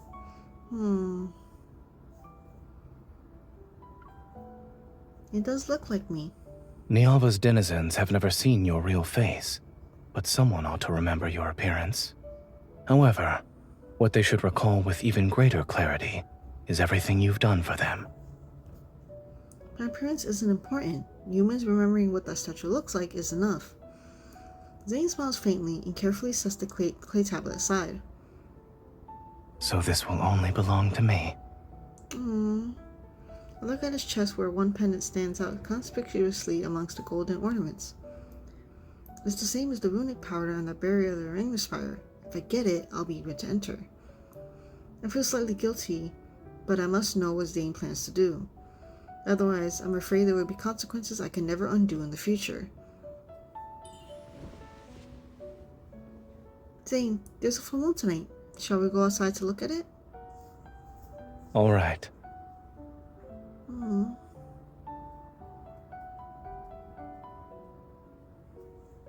The moonlight is hazy. Far away, the sounds of singing and dancing from the city can still be heard, but they quickly fade into the night wind and soft chirping of insects. On the turrets of the Divine Tower, I arrange the food I brought from the market on the table and sit down next to Zayne on the rattan bed. Try some. I request these honey sweets be made according to your preference. Cinnamon, pine nuts, and cashews. Although it's delicious, it's a little bland. That's impossible. I watched them make these myself. They added this much honey. It's very bland. I watch Zayne skeptically as he eats 2 more pieces with the same unfazed expression. I think for a moment before attentively leaning in to give him a kiss.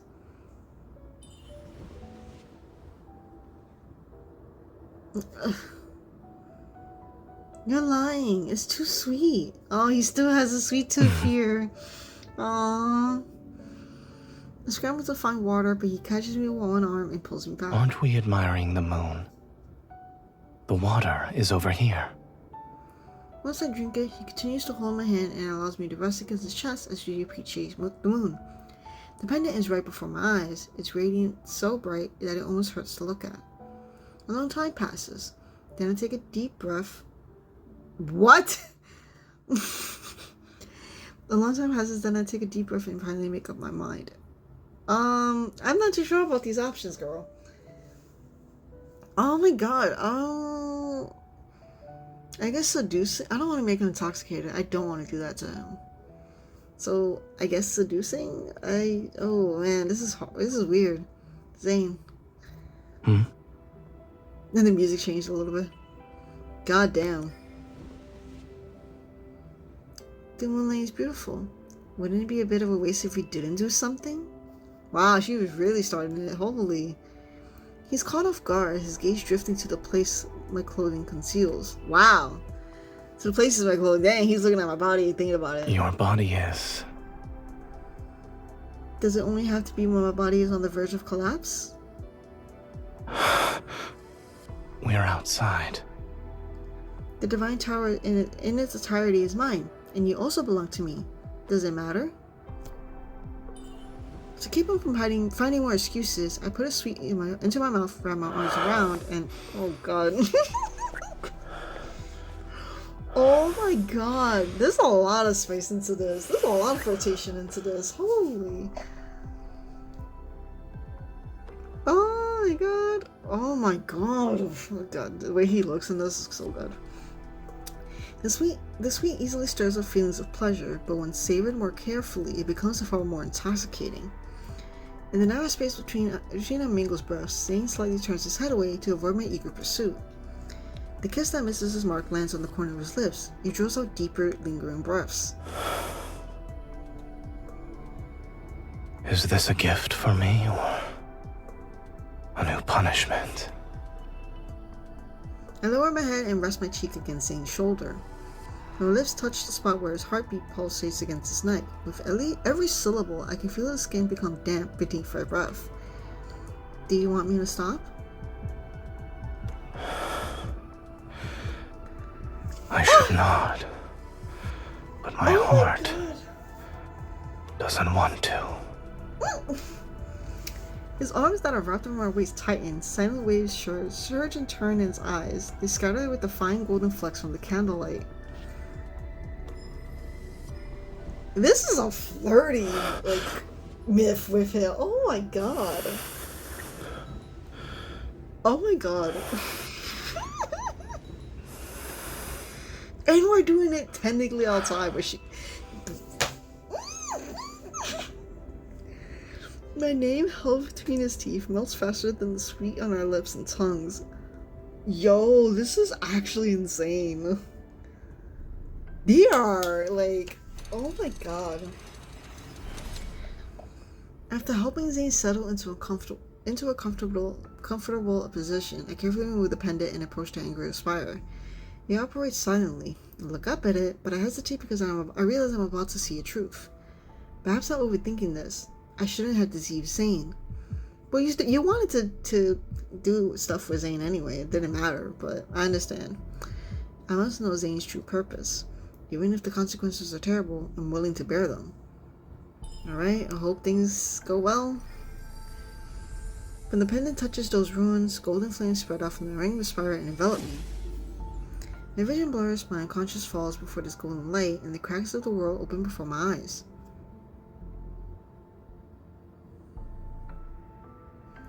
Golden angels carrying threads in their beak fly past me. Each flap of the wings shake off golden dust.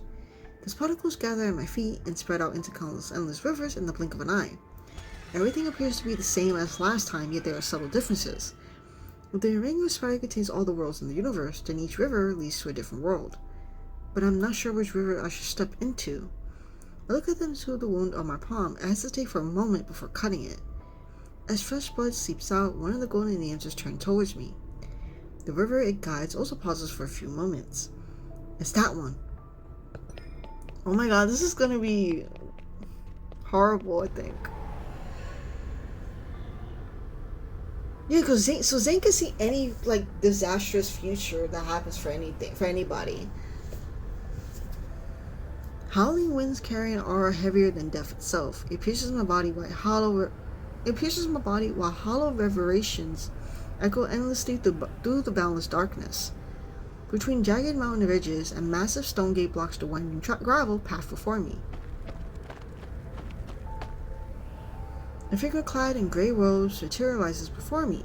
After circling for a moment, the golden Lianzu lands on his shoulder. Deity who has trespassed into Everlost. Listen to the Gatekeeper's counsel. Your footsteps can go no further.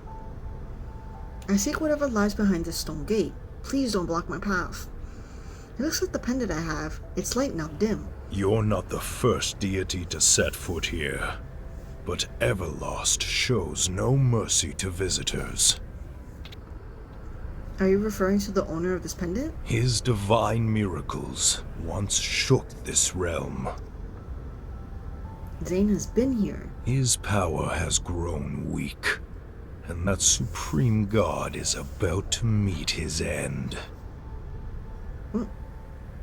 Unable to tell if my thoughts were frozen from shock or from the cold, I hear my own stiff voice. What brought that god here? Beyond the seven gates, a stone was nestled in the Netherworld's bosom. The Creatio Stone. It could create life and resurrect the dead. So that's pretty much the protocol. That's why he was seeking for it. Oh my god, It rested in an eternal slumber until that god took it. Creating life, resurrecting the dead? What did he do with the Creatio stone? As soon as the question leaves my lips, a truth vaguely reveals itself in my heart. Only a divine soul of a certain weight can resonate with it. Is that why he came to us?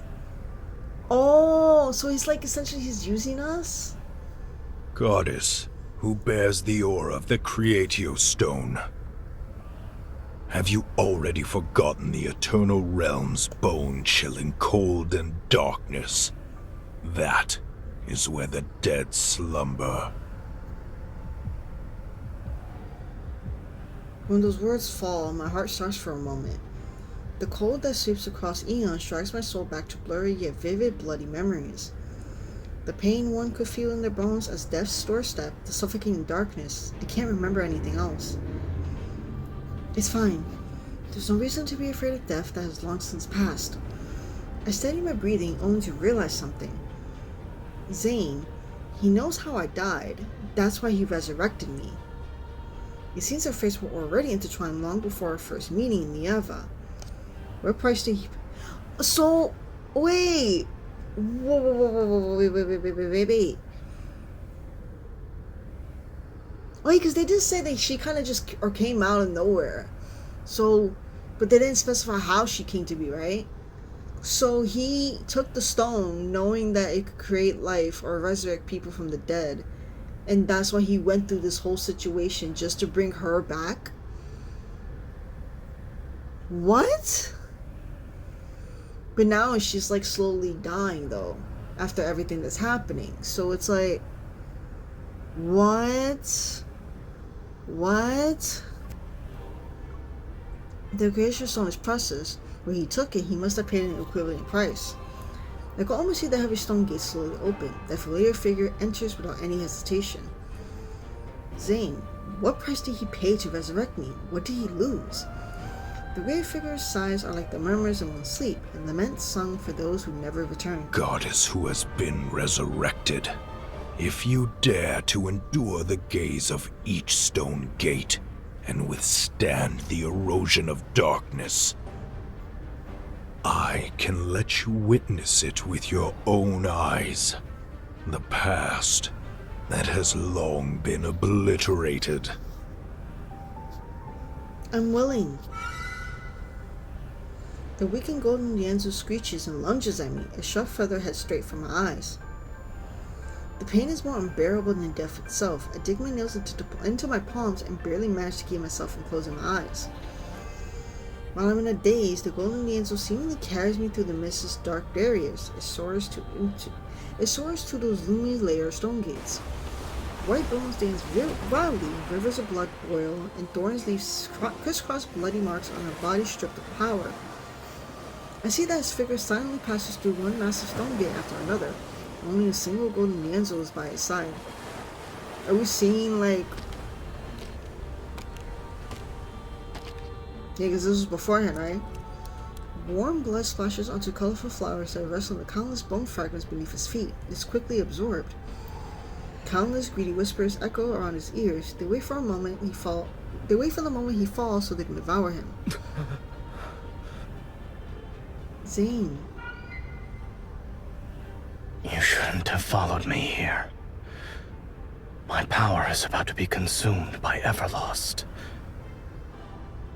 Leave, before you're also devoured. Don't go any further. It's as if my spirit possesses the bird by his side. The words I speak transform into shrill bird cries. I'm unable to stop him. Zayne looks at the void. Not far off, a brilliant yet ice-cold lapis lazuli sits on one end of a scale forged in gold. It weighs the scale down while an empty pan on the other side waits. That's the Creatio stone. He steps forward, his slightly trembling fingers reverently caressing it. Once again, eerie whispers arise. The voices don't belong to a single soul, yet they're seemingly an echo of every spirit between heaven and earth. The Creatio stone is extraordinarily heavy. Look, that god no longer has any bargaining chips left. His glory and authority have been stripped away by the seven gates, and his divine power was spilled along the path he took to get here. Give up! Give up already. Let us consume the remains of your flesh and blood.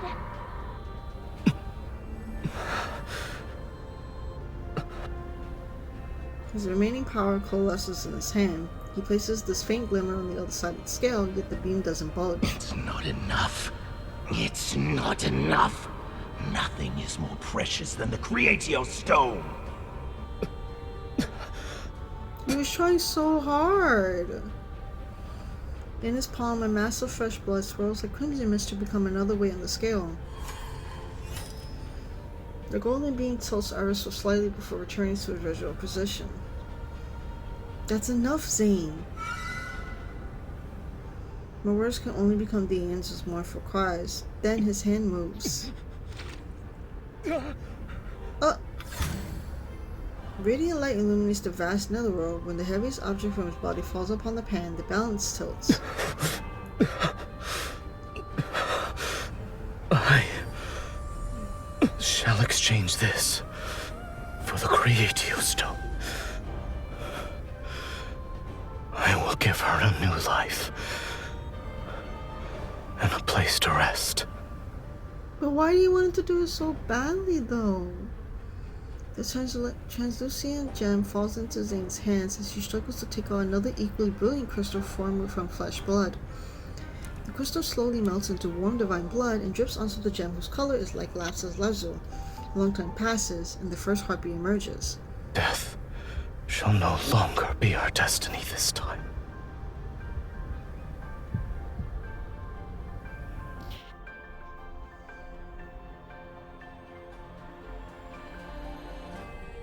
There's so much with this that it's kind of confusing considering the fact like it doesn't make sense to why we ended up being, but like he was trying so hard to get the stone just to resurrect us. But we didn't even know who he was from when the story started, because they kind of just said that, oh, we just met when we came to Niava. But like there was more to them, and he just kind of like left her.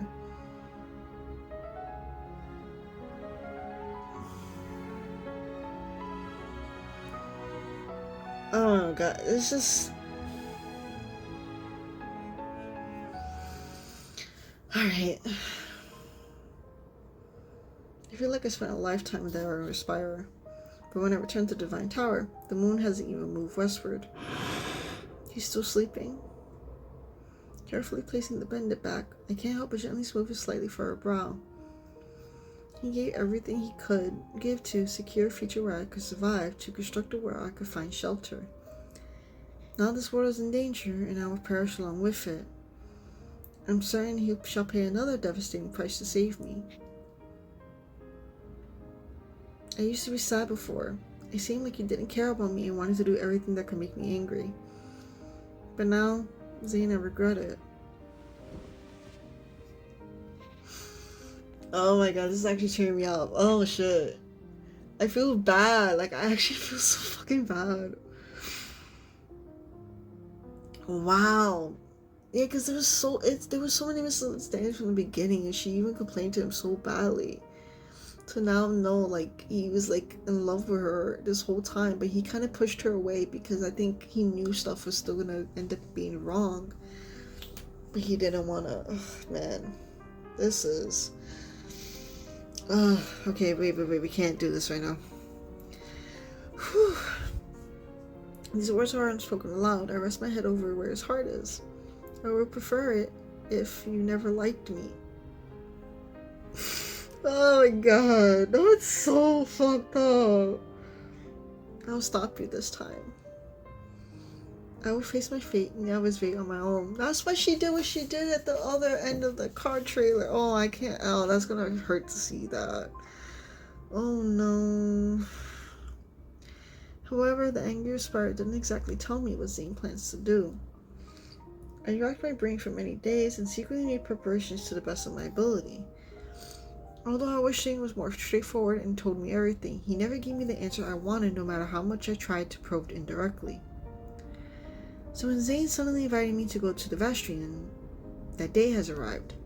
A premonition of separation and indescribable melancholy welled up in my heart, but I put on a carefree smile. Alright, let's go. I'm not ready to see this turn of events, to be honest. Oh man. Haven't seen it countless times before. The vast stream is the same as it's always been. Dust and sand fill the sky, and black mist enshrouds everything. Yet Zayne stands by my side and fights alongside me to eliminate monster after monster. When I asked you before, you said the vast stream couldn't be destroyed yet. Is today that time?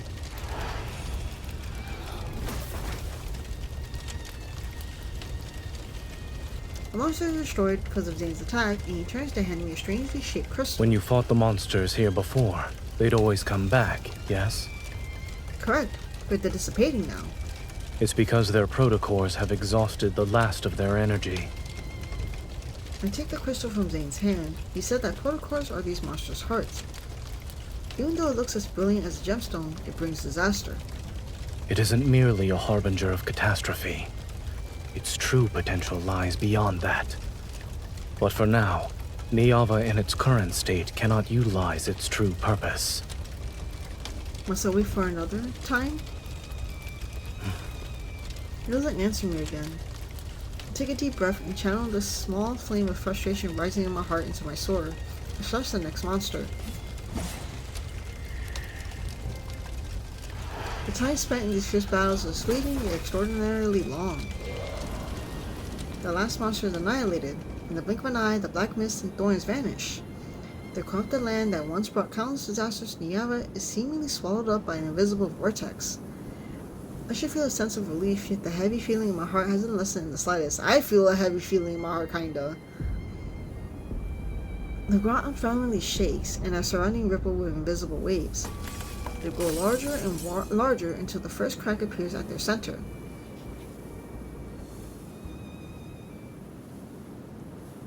What is this? The Vestrayan has vanished. Perhaps this fissure can be considered a wound left after removing a malignant growth. He stops before it and turns to look at me.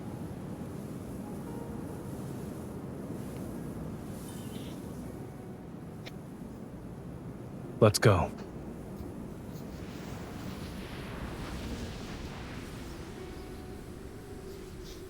The evening breeze stirs up a gentle, harmonious rustle amongst the trees. The stream flows down. The stream flows past the undulating rocks and stones. This is the valley where we first met. It was eroded by the vast stream centuries ago. It became a desert with yellow sand. Is this a dream? No. Zayne holds my hand as we disturb the babbling water. It's cool, yet, and I can feel every strand of water flowing through my fingers. I remember you saying you wanted to claim me as your own when you first saw me. And you planned to take me back to the Divine Tower. You drew your bow and knocked the arrow, and the projectile penetrating the mountain. And I've never seen someone so powerful and handsome before. Of course I couldn't let you escape. Looking back now, that day was the first meeting for me, but for Zayne, it was a reunion he waited a long time for. When you saw me back then, what were you thinking? I thought I was very fortunate. The first person I encountered in this world was you. Was he any beautiful goddess falling from the sky, an unforgettable experience? That beautiful goddess was preoccupied with gawking at me. She then proceeded to slip on a stone and fall. Indeed, it was truly unforgettable. As if we were going for an ordinary stroll, he leads me through groves, and after the groves of tree shadows, they sway with starlight. We are in the depths of the Vestrayan. If we go through here, where will we find ourselves? Do you want to know? I don't. I stop in my tracks and tightly grip his hand. If we reach the end of this world, he might leave me. I want to stay here. I don't want to go anywhere. Then let's stay. I also don't want to go anywhere. This is kind of hitting now. Like, oh no, this is... They're so, like, fated lovers in this. It's killing me here. Oh no. The passage of time becomes insignificant. If you desire to see the sunrise in the sky, daytime descends. If one wished to see the stars, the sky will become a black expanse covered in specks of light. There are mountains and rivers, lakes and streams, green meadows, flowers, plants and trees, and even houses. This place is like a small world created by a nameless deity. It was made for me and Zayne, and we're the only two living beings here. Zayne and I have never been apart for every moment we've spent in this place. Even a deity in this world unknown to anyone will willingly become an ordinary person driven by love. I'm still trying to use every possible method in our brief time to hold on to Zayne. I attempt to glean any hint or clue from his words. But he continues looking with his calm, gentle gaze. He doesn't say anything.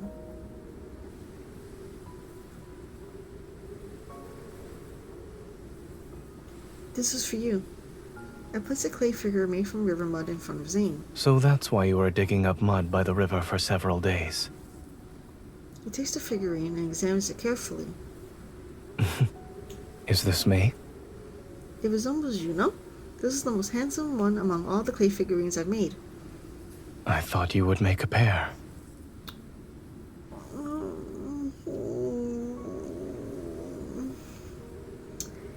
I actually did try to do that, but I kept breaking. And remember how you used to heal my wounds? You're most likely to succeed in making a pair compared to me. Didn't you say I'm not good at creating things? But you're still constantly trying to fix everything, whether it's me or Ryava. Zayne, this world keeps improving because of the gifts you've given me. It has absorbed the nourishment from those facets of civilization. You're the one who made it a wonderful place. This world will no longer need Zayne. But I need you. I need Zayne. Oh my god, I can't. Yo, this is actually killing me. Oh no, this is actually killing me. Our surroundings are quiet for a moment. Did our time here make you happy? If it were possible, I wish everything was like this for all of eternity. If it were possible, would you be willing to stay here for all of eternity? I nod, then I shake my head.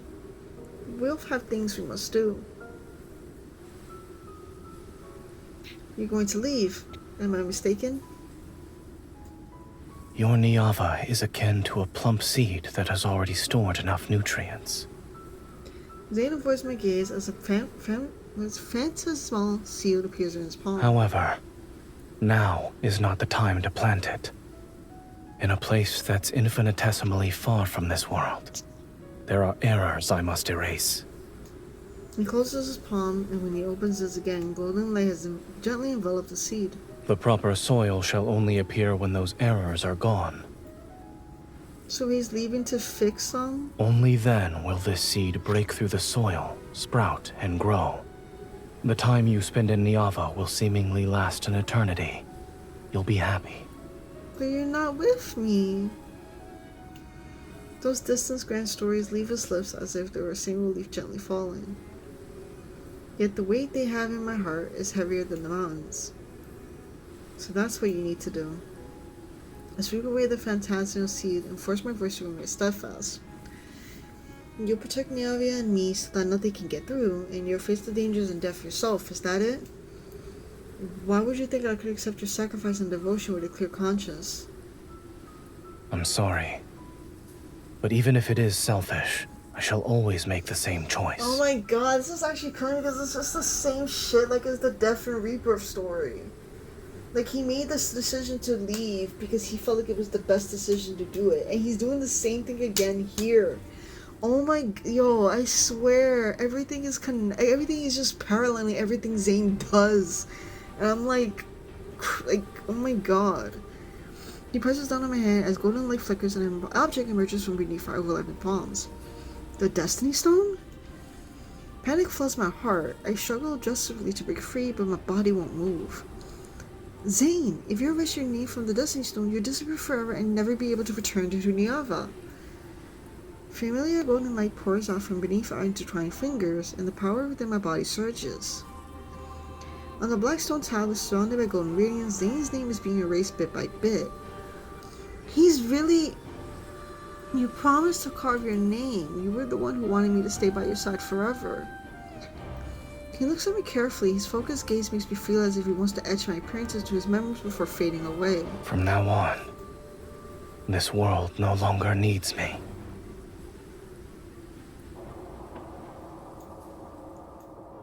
What? I rush back to the Divine Tower using the shortest amount of time. Unsurprisingly, the angry spire has disappeared with its master. My footsteps echo through the vast hall, yet when I realize I'm the only one in this tower, an enormous emptiness engulfs me. It's like Zayne has never existed. It shouldn't be like this. It can't be like this. I catch a glimpse outside. I stop and look at it in disbelief. It's snowing! Oh, Your Niava doesn't have snow. He leaves and there's snow. Bro, I can't. This is not fucking out. Like, it must be Zayne. He's going to protect Niava. I must find him right now. I almost stumble as I run behind the altar and turn the mechanisms that are hidden beneath the floor tiles. In the small room beneath the altar, the golden dancer that once carried me through Everlost is huddled in the nest I built for it. My apologies. I kept you confined for so long. This is one of the preparations I made in advance. Once Zayne leaves, I will never be able to track him down again. I contemplate my next move. I can only rely on the Angry Spire. The Golden Danzu can't exist without the Angry Spire, which means it shall fly to it no matter what. And that's where Zayne is. I cradle the Golden Nianzu, cut my fingertip, and let my blood drop into his sharp beak. Take me to Zayne. Oh my god, this is actually like nuts.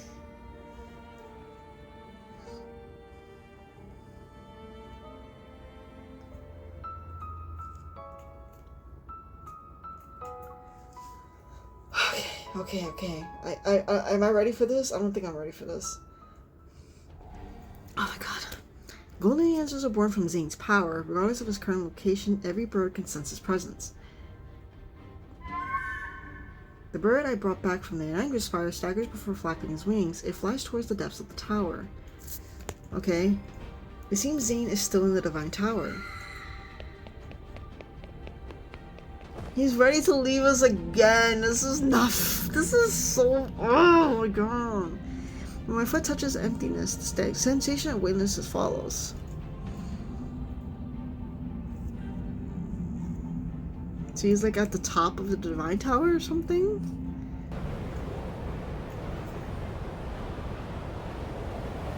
Golden Angels weave and dance before my eyes. The sight doesn't surprise me, but there's no river paved with golden dust this time. The rapid descent does increase. Golden threads from the bird's mouth crisscross, interweave, and extend into fragmented images. My snow won't melt. Promise me you won't cry anymore. No, do not do this shit to me. Follow the jasmine's fragrance. Do not do this to me.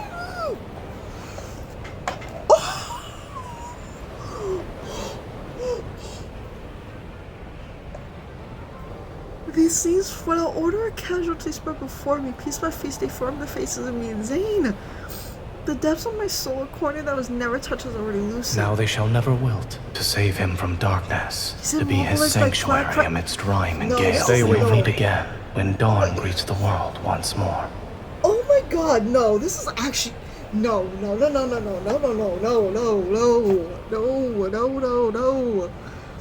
He's holding an umbrella beside an ancient tree. Okay, wait, calm the fuck down. I'm crashing out over this. This is not happening. He's in a field of white flowers. This is not happening. He's in an endless expanse of thorns. This is not He's under a green aurora. Oh my god! Oh my god! Oh my god! These fragmented images flash rapidly before my eyes. Each one comes to a Propulsion and another farewell. The golden ensigns bounce in these broken seas. Let's show cries of sorrow. We're seeing every memory of Zayne. My eyes burn and the tears that scatter swiftly with the falling wind. That's me and Zayne. That's it. That is our past, perhaps the future. Oh my god. One end of a golden thread is suddenly placed in my hand. As if being held by a pair of gentle hands, I slowly stop falling. Meanwhile, the golden answer that brought me here spread its wings and flashed towards the depths of pure white. Tightly grasping the golden thread in my hand, a brilliant magic circle slowly materializes in my periphery. He's waiting for me there. If everything I've seen consists of memories of what has happened and what has yet to happen between us, even if every encounter between Zayne and me is destined to be incomplete, I will always go to him.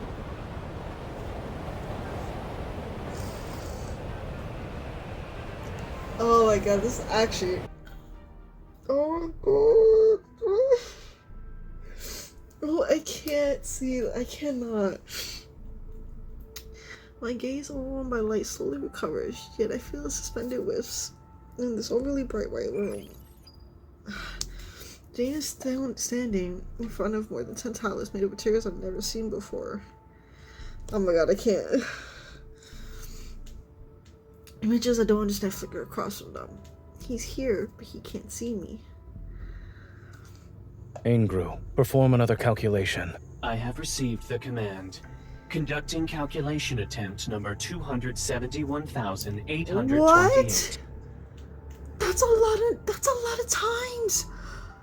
The image on the tablet changed rapidly in silence. Countless calculations flow across them.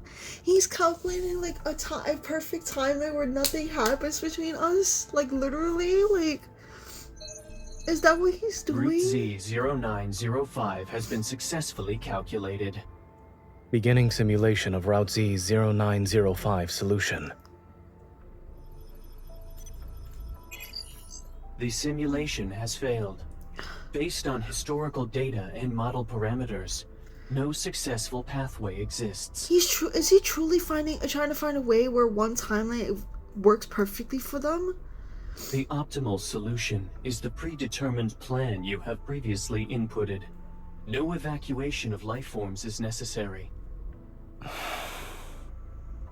The 271,828th calculation has been completed. Oh my All god. pathways converge on the same result. The margin of error is 0.00000000001%. Should I flag the fatal flaws in this pathway? That won't be necessary. He lowers his gaze, his fingers trace those cold images before finally falling to his side in silence. In all the time we spent together, I've never seen Zayne reveal a complex, indescribable expression. My heart feels as though it's been squeezed by an invisible hand.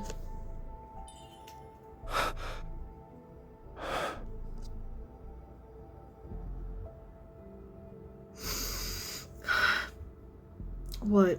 You're allowed to hide everything from me, but I'm not allowed to catch you off guard for once. Zayne, Before I can release the rest of my frustration, I'm pulled into an embrace. You shouldn't have come here. Why should I listen to you? I want to counter with the fiercest tone I can muster, but the uncontrollable hitch in my voice makes my words sound unconvincing. Stroking his back, I feel Zayne's warmth. It's real and tangible. Time passes. As for the amount, I don't know. Before this image just vanishes, a bell-like sound rings out. We slowly return to our senses and gradually let go of each other as if we've woken up from a dream. Neither of us speaks for a long time. Then my frustrations get the better of me, and I can't help but give him a good poke. I told you that I'm also for explaining. I asked you so many times and gave you so many chances. I didn't give you permission to leave. It was wrong of me to keep secrets from you. However, separation is already the best outcome for us. It's always the best outcome. Every fucking minute now in the story, he's leaving us. Like, oh, this is so not fair. Like, it says who I hate separation the most. Nothing about it is good. This is actually. I grab Zayne's hand tightly to prevent him from trying to abandon me again. The Alvin is the world I'm meant to protect, no matter what happens. I should be the one standing on the front lines, even if the only possible ending is destruction. I refuse to let you face it alone. Alright. This is actually frustrating. Then stay here with me. Oh my god. Are these the errors you mentioned? The ones that need to be erased? I'm It's assuming not these are just these. just timelines that he's trying so hard to find, like them together. Traces of faint pattern in the air, 2 circles, each a different color yet partially overlapping, immediately appear. This world exists separately from Niava, but both coexist within the same universe. The fate of destruction has already descended here. It won't be long until it has no connection to Niava. He cuts through the boundaries connecting the 2 circles, the black circle gradually disappears without trace, only the golden circle is left behind. Thus, the last connection between Niava and this world will be severed like that. If it disappears, then Niava won't be destroyed? Something to that effect. As for where we are at the moment, you may think of this place as my divine tower. You're not just a god in Niava, you're also a god here. The ground beneath her feet shakes without warning, sounds akin to rumbling from underground echo from beside the room. Be careful.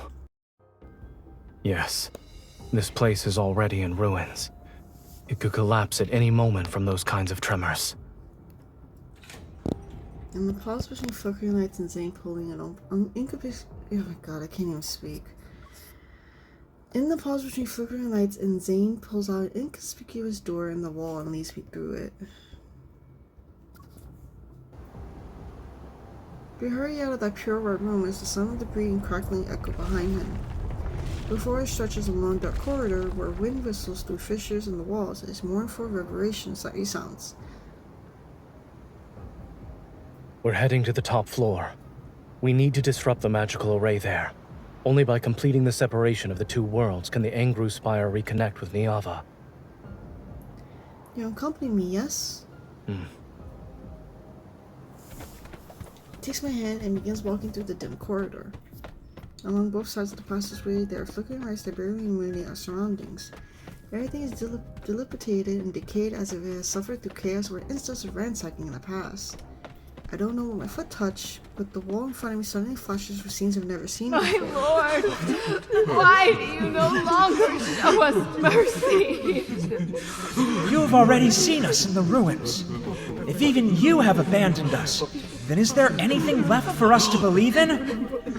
Are we not devout enough? Have you decided to stop answering our prayers?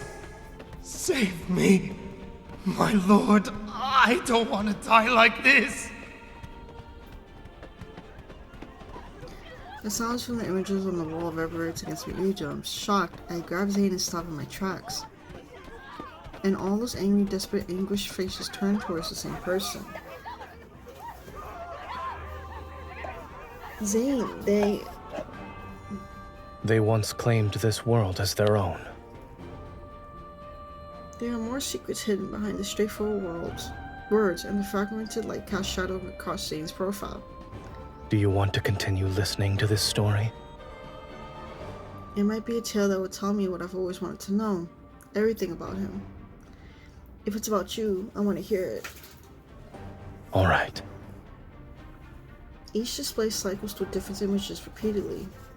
The nearest one shifts, countless transparent tubes are arranged in neat rows through a massive room. All of them have symbols I can't understand. In this world, humans had no names, only numbers. Those individuals pursued maximum efficiency and discarded everything they deemed useless or detrimental to their world's progress. They worshipped the principles that would make this place perfect. The principles you taught me. Are they similar? Oh my god, I'm breaking now. Are they similar to the water management, land reclamation, calendars, and mathematics you taught me back in Niava? Those who mastered the most fundamental and profound principles were called gods. In that regard, it's very much like your Niava. So, the gods used their principles to bring their world longer lifespans and endless happiness. In the next image, healthy children grow up and the gravely ill recover quickly. People took much longer to reach old age and die. Time passed, and in the eyes of humans, gods were omnipotent beings who granted every request.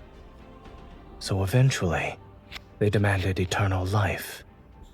I remember the day Zayne taught me those medical principles and the small plant that died in his hands. The gods didn't respond to the requests. In other words, what they wanted was something this world couldn't support yet. Wishes went unfulfilled. Only shattered hopes and disasters arrived. To humanity, the gods became bringers of obliteration.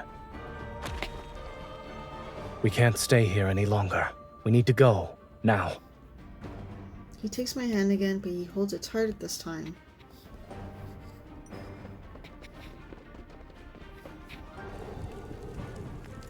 I watch as the thin tubes on the display disappear, the replacement images of crystal stones one after another. There, humans who ignore the warnings cheer for those beautiful crystals. The images on the corridor will continue to shift. Humans pursue principles that extended the world's capacity to sustain it, but it only accelerated the world's race towards irreversible destruction with greater clarity and speed. National disasters and human calamities played out in endless succession.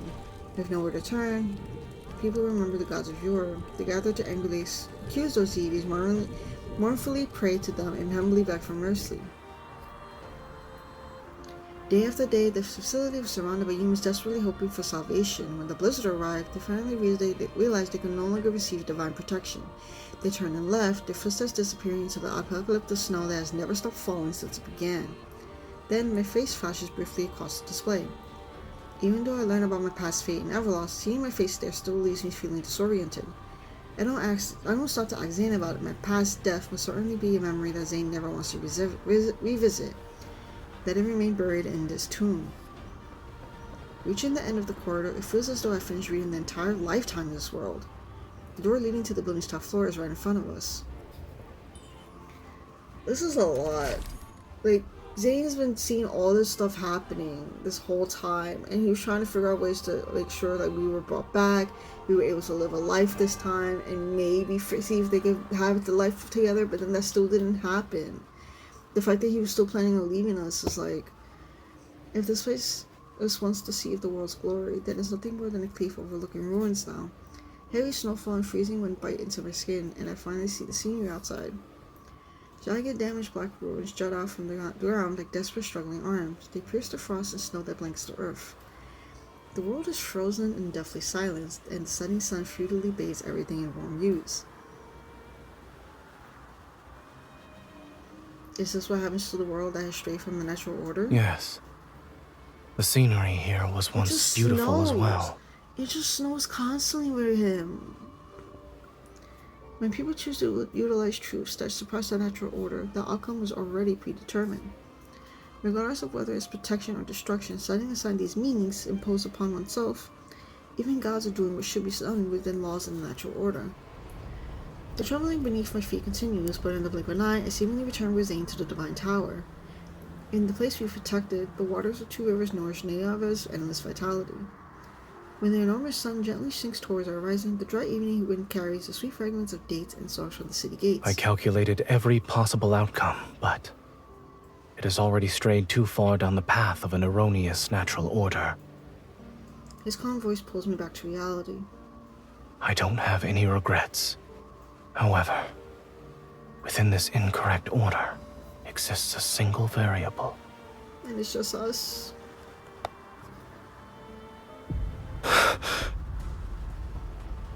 Accompanied by riding trembling beneath my feet, a massive magical array unlike anything I've ever seen manifests. This is the final connection point between Niava and this world.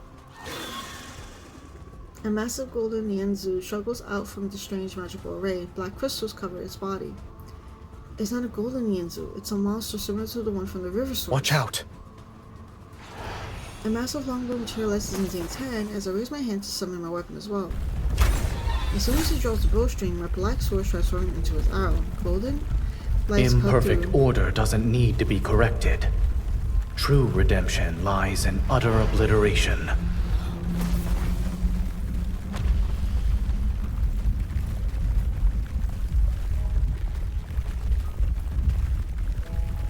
After the giant bird-like creature black energy fragment drops down, reminiscent of calamity ashes burying the old wound. The tremors and rumbling from the world below grow stronger. They transform into ripples that destroy this facility. Oh, they're playing his song that's on the desk. Zayne, is it over? Yes. But look at him. A pungent scent of blood. Oh my god. The pungent scent of blood fills my nostrils as Zayne's bloodstained figure appears. The aromatic spiral activates in his hands as a familiar golden magic circle projects beneath our feet.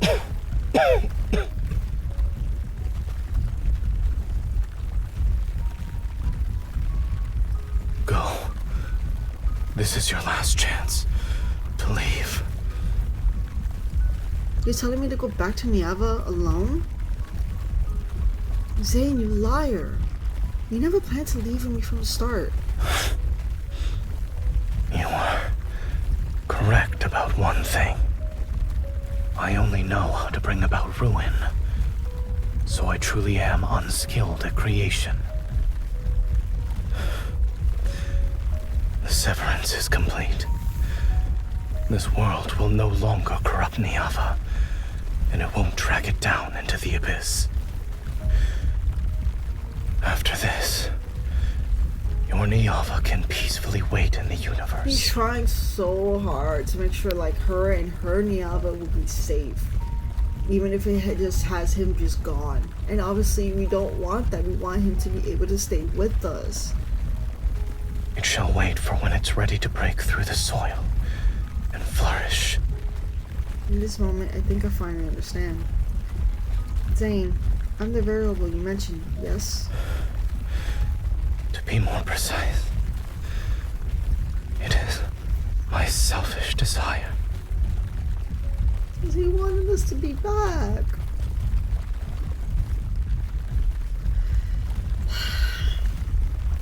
Gods have selfish desires. Then he must want his beloved to live.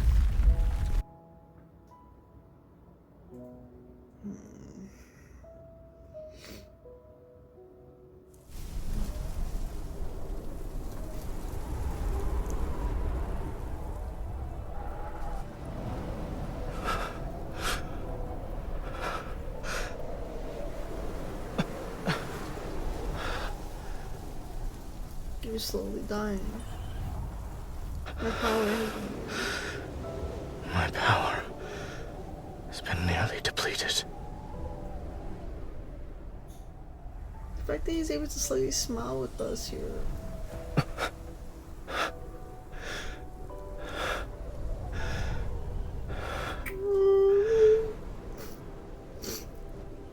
The way he's holding. Oh my god.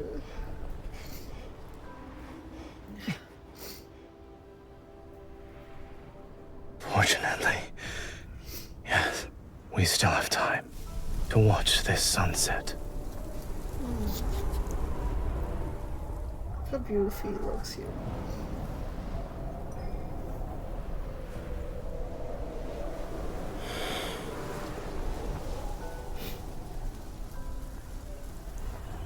Oh my god. The way he holds her. The way they're comforting each other is crazy here.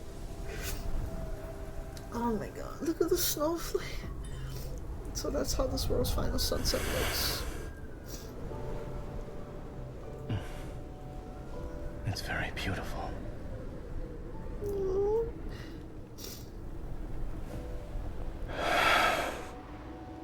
I should send you away from here now. He's gonna use the last of his power to teleport us somewhere else.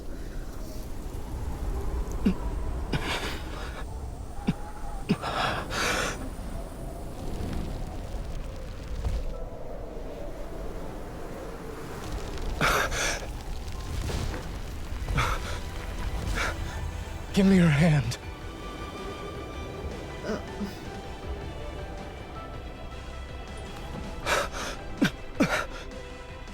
What would happen if we didn't like grab onto him?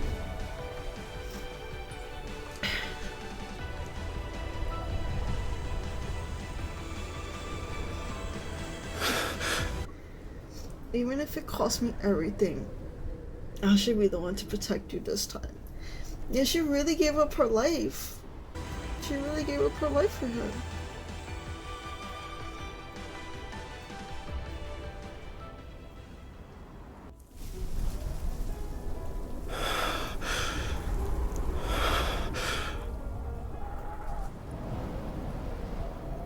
Look how much snowing it is on her. You actually gave all your power to me. Look how shaky he is. You're already giving me so much more. Oh my god.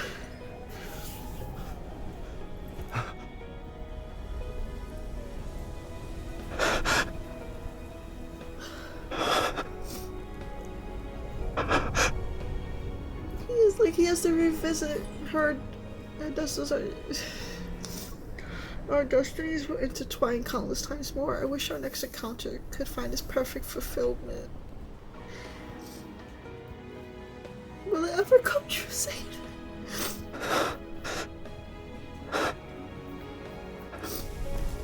Your wish will come true. And she's starting to rise up here. Oh, look at it. Don't leave me. Oh my god. That line kills so hard. I can't.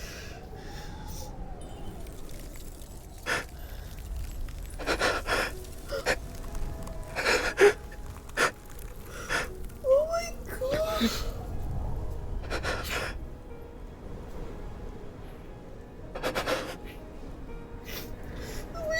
Before the snow stops, She just froze my head. Oh my god. I'll wait for our reunion.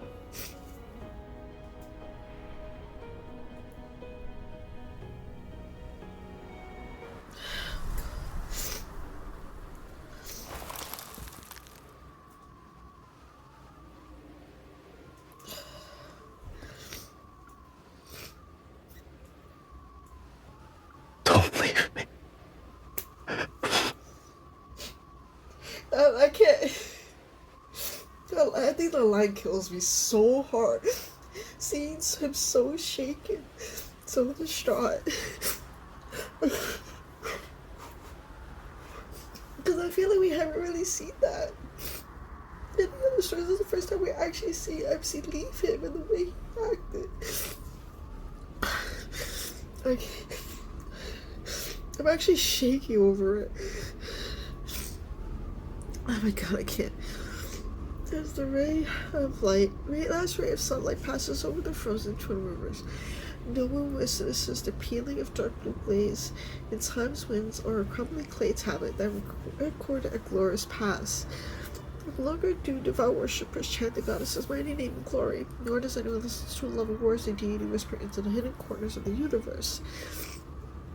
Pure white swirls down from above to blanket every sound and breath of life in this world. What was once the goddess has fallen into a silence more enduring than death itself.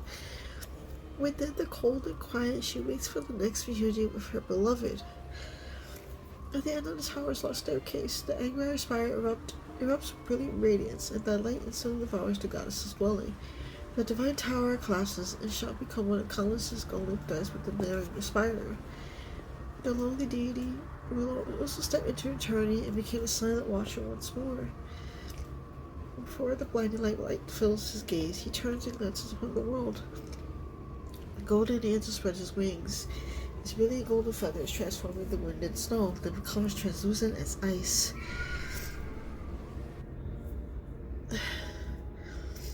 So what is Zayne doing now? We're back at the library! You're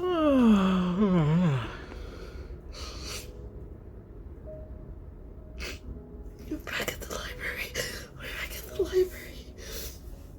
It's an ordinary morning. Groggy, the administrator yawns, rubs his eyes, and pulls open the library's withered doors from inside.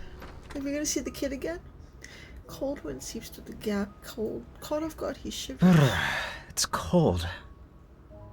Fixing his collar, the administrator quickly flips the close sign over. Why is this here? He picks up the old book that somehow fell to the ground. They'll stop the cover and places it back on the shelf. They follow the footsteps fade away, and silence returns to the library. Faint morning light shines through along the window frame and touches the organized bookshelves. On the book spine, a snowflake silently melts. But was that Zayne? We don't even know if that's Zayne. What?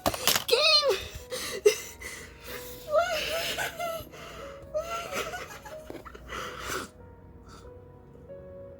Oh my god, Game, are you serious? Oh my god.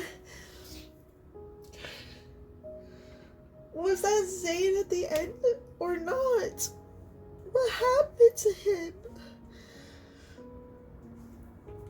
Oh my god, I can't. Oh my god. This has to be like this myth for Zayne. It has to be like the precursor of everything, right? Because I'm assuming the first year myth and the Master Freeman had to be after this. If it was coinciding with every timeline that he already had with MC. But in this one, he remembers. And in Force Year, he doesn't, though. Alright, so after reconnecting, because I had to reconnect, I had to rewatch the last chapter again because it didn't count in. And yeah, so finishing this Smith story, I feel dead inside. I feel this is such an emotional roller coaster, this Smith story for Zayne. I'm like so like lost because it feels like there's so much information with this myth in particular as well that I need to understand. What is this? Pass by in countless worlds to reunite in this small realm, the corner of infinity. So, obviously it started off very spicy, and the fact that it was just like, what the heck is happening here? Because it was really random, like, to see them kind of just start off like that. But obviously they were so connected, and they were already intimate by then. That's why it was fine when it happened, even if she was slightly being like, oh, biting his lip or trying to leave or whatever. It was obviously still like they were used to that together by now, so it didn't even matter. And the fact that he was still helping her. And it's kind of weird in a sense to be like, oh, the only way to like help her heal is just to have sex with Zayne. But whatever, I guess. It is kind of funny and interesting that they just have to consummate to help her heal her body. But overall, it was kind of interesting, like, to showing off at the beginning. They were kind of like enemies in a way, but they weren't fully enemies. And to grow into the story where they spend more time together because they finally like rekindled their relationship after everything that happened between them. And then she took in the day of a life of Zayne where she found out that, oh, technically everything has been okay. He's been liked by the citizens. He does like the Niava as much as I do, and everything was working out fine to her. It's just the only problem is her body was slowly decaying, and it could be because of Zayne maybe being there for so long that, as a variable as she is, I don't think they could have stood together at this point in this timeline, which that's why he was trying so hard to figure it out. And it's very interesting seeing this myth. I'm trying to figure out what to say in this. Interesting seeing this myth connect to all of the timelines that we've been seeing so far. How she went to the Spire and she saw the first year's myth, saw the Master of Faith myth, saw the main story stuff, and seeing that talking about the death by rebirth chapter story where he was by the gravestone in the cemetery, like seeing the fact like we saw all these timelines together and seeing Zayne pretty much leave every single timeline, because it seems like from this myth at the end, like he's been trying to find a way, like really trying to find a way where there's a timeline where they can be together and there won't be no issues. And so far it's been fucking horrible. They haven't really found a way. And he already knows that he has to leave her, but he kind of leads her on being like, oh, I will never do so, because obviously he's trying to make her happy, but it's not going so well because she's not really happy, because she's noticing that he's always leaving her, always gone around. And It's just, you know, overall it was an issue to her, obviously. The fact that I'm still lost about him resurrecting her, because there's like no, I feel like at the beginning, even though they showed him talking about going to the gates and that he wasn't supposed to be there because he was looking for a specific item, which is the Creatio Stone, which is technically a fucking protocore, which is, as we know, I think it's like the same as protocore syndrome, maybe, but it might be a different type of protocore. Maybe it's like the Ether Core, actually. Maybe it could be like that, but it's different in this timeline.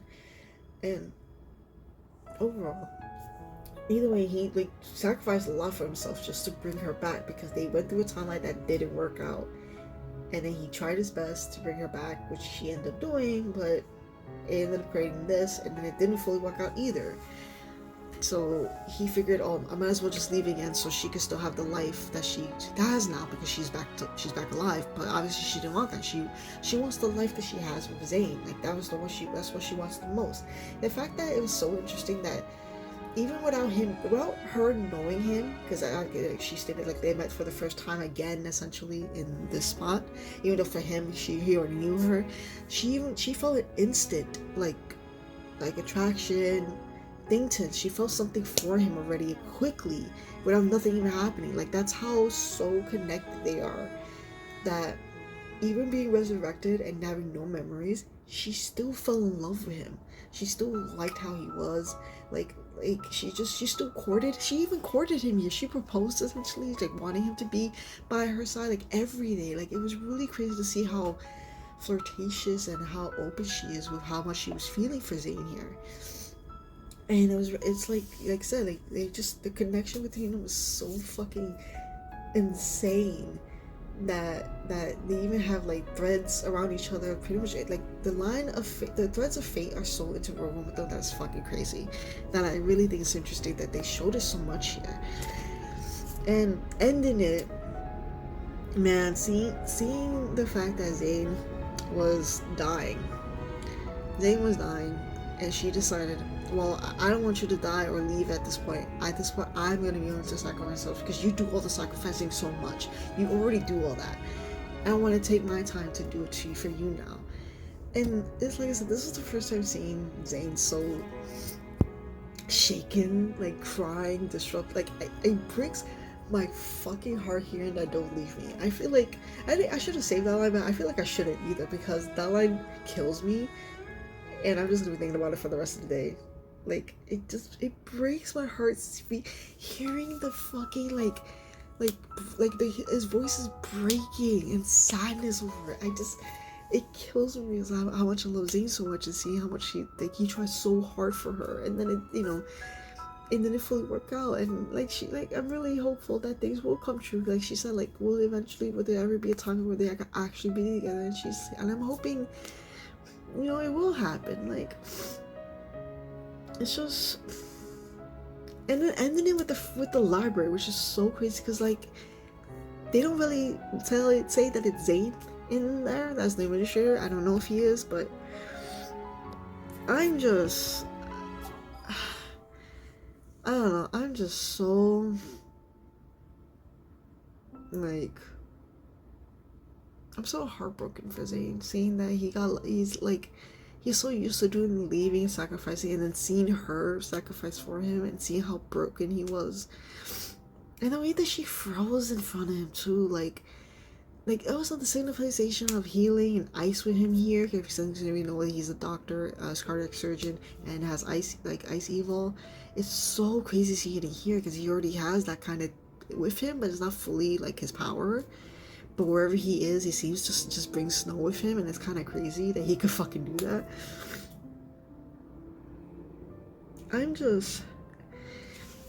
Like I said, it just goes from straight spiciness and flirtation with them to like fucking depression. Like I already knew that was coming from the way the trailer was. It was just bring you up, seeing the spiciness from them, and just fuck you over with all this depressing shit that we see. And overall, I enjoyed this myth. I really liked it. Like I said, I know I did see some mixed opinions about this myth, so you guys can let me know if you guys liked it or not. and stuff, and what did you not like about this myth. If there's something that bothers you here, you can let me know, because I would like to have discussions on what's going on here. Like I said, I know about certain things that are happening with this myth that a lot of people are not into, which I can understand their stuff, because that's like what they're feeling, and I will never like take away from them how they feel about the story. It's just how I feel about the story, is that I really enjoyed it. It gives so much depth and more lore to Zayne, obviously, but in a way that I never expected, because I didn't think it was gonna delve into how he's seeing all these timelines, how he's trying so hard to find a timeline to make it work for them, how he can see the future here, but it's so much different compared to the other myths that he has, where he can also see the future, but it's obviously different from them in there. Like, there's so many different ways that they make Zayne have future vision, but it's so many like big ways to do it that I think it's interesting that they're doing it that way with Zayne. Overall, it was great. I don't know what to feel about the way Zayne breaking out just breaks me, and I'm just here like, I don't know. I'm just thinking.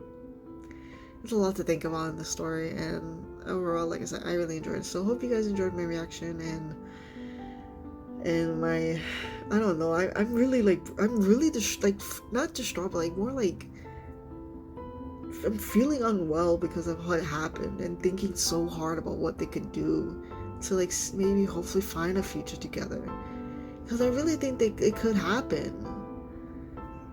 But yeah. Like, overall, what do you think of the story? Did you guys like the story as much as I did?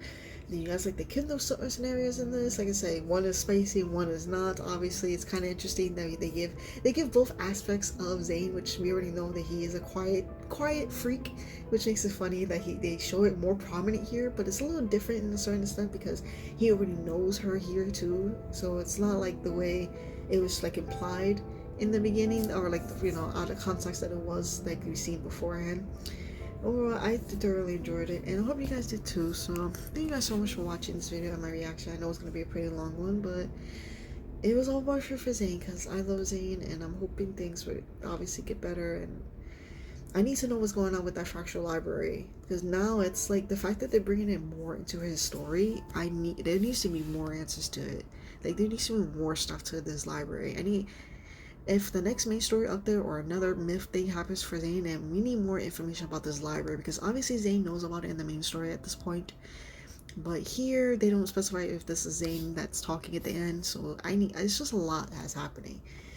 I'm assuming every book, maybe since he picked up a book saying why was this on the ground, and they put it there with a sign snowflake melting, I wonder if every book in that library is just a life of MC. Because I understand they talk about the flowers of jasmines being around, how they not bloomed, and that's essentially a lifetime of MC and her being together. That doesn't work out too. But what if the book there is also the same thing, but maybe it's a little different? I don't know. There's a lot with that library that they still need to explain. But anyway, that's it for my long rant at this point. I'm just spiraling because there's so much to think about with the story, and we could talk about it maybe in the comments down below. Anyway, thank you guys so much for watching this video. Hope you guys enjoyed my reaction in this story as much as I did. And like and subscribe, and I'll talk to you guys in the next one. Bye bye.